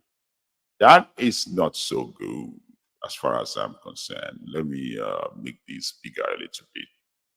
That is not so good, because I don't know what we are going to achieve by Dangote selling part of this, because at the end of the day, some of these greedy fools who are not helping us, we end up buying it, you know. So the report that OGM News is releasing now, a while ago, is that Aliko Dangote, African wealthiest man, has reportedly offered to sell his multi-billion-dollar oil refinery to the state-owned energy company, NNPC. You do not want NNPC to buy that refinery. That is the last thing you want. Trust me. That is the very last thing you want. Now, I'll go on reading this first paragraph. This development comes as a new dispute with one of the key equity partners in the plant heats up in the latest phase of a bitter row with regulatory authorities in Nigeria. Aliko Dangote's willingness to sell the refinery is seen as a surprise move, given the significant investment he has made in the project. You see, this is going on right now. Like, they really want to force his hand to sell it. If you want to read the details of that, go to ogmnewsng.com. ogmnewsng.com. Okay? And you will see the full details of that story. ogmnewsng.com. We always give you the fact, nothing more. But going back to the story, they're trying to force his hand to sell this refinery. And if this refinery goes back to NNPC, oh my goodness, now Nigeria is actually back to square one. So stop, guys, stop. Let's just stop shooting ourselves in the foot, okay? Because at the long run, this is not helpful. This guy is doing everything he can to create jobs in Nigeria. I could care less if Nigeria government is the one paying for this refinery, because some people are stealing the same money and taking it to abroad. If he's investing it here, I could care less, because it's all about you guys. That is why I say activism should be about the result for the people. If you create an agitation and at the end of the day, Dangote sells this refinery back to NNPC, you're done. You're just simply done. Okay? And this is not just refinery, as I've had information on. This is not just refinery. This is also a huge plant for so many other functionalities. It's not just about refinery. This plant has so much going on for it. There is also a production of fertilizers, that the farm produce actually need, that the agriculture needs in Nigeria. And we will always hammer on this, that agricultural efforts in Nigeria should be promoted. And this is not just about diesel and your end product petrol that you buy in the gas station or in the petrol station. This is also a production of fertilizers, gas, and so many other things. Imagine Nigeria just approved about, hundreds of CNG stations, and we need somebody to be supplying these stations gas. And it's coming from Dangote refinery. It's not going to be imported. So at the long run, this will reduce the problem we imagine in Nigeria. And let me give you one simple warning about these useless agitation that Omoyele Sowore is promoting, this revolution now. There's already a plan by some movement to go to this refinery and destroy it and burn it down. Okay? So while Omoyele Sowore is busy calling for revolution now, I don't think he have a handle in controlling the bad eggs among us who doesn't want Nigeria to succeed. As he was yelling that, and Peter Obi should be very careful too. I said earlier that that Bayo Onanuga is wrong to accuse Peter Obi of actually forming an agitation. Okay? But he should be careful as well. You need to put a lead on the obedient and channel the movement for positivity. Because right now, as we are talking, some movement, I won't give you the names of this movement, okay? Some of you might already have a suspicion of who I'm talking about. But some movement, as I'm talking right now, the plan is once these revolution agitations start, they will attack that refinery and burn it down. That is the plan. And you won't be shocked if it happens. So be careful what you ask for, Nigerians. Be careful what you ask for. Because at the end of the day, that refinery that is supposed to be a good prospect for Nigeria in the future is now in jeopardy of a lot of very demonic people fighting against it. And right now, as Omoyele Sowore is trying to push an idea of revolution now, as Peter Obi and Obedient are trying to push their idea of agitation, some bad eggs are already planning to head straight to that refinery and burn it down. You got to ask yourself now, yes, Nigeria is hungry. A lot of things are going down in Nigeria. Do you really want that? Do you want that? Because at the end of the day, when you go out on the street, always remember that it's no longer about your agenda. It's about someone else's agenda. You're fighting for someone else's dream, not your dream. Code Blue in Nigeria. Right about now, I'm putting a link to today's show. Food for thought for everybody. This is Code Blue, and this is Sa Blue. A Code Blue by Sa Lablu. And this is OGM News Nigeria. Go to ogmnewsng.com for your news. And I will see you soon. And just let me say, if I'm going to see you any day of the week, even the weekend, we shall be here by 11 a.m. United States time. And that will be if the 6 hours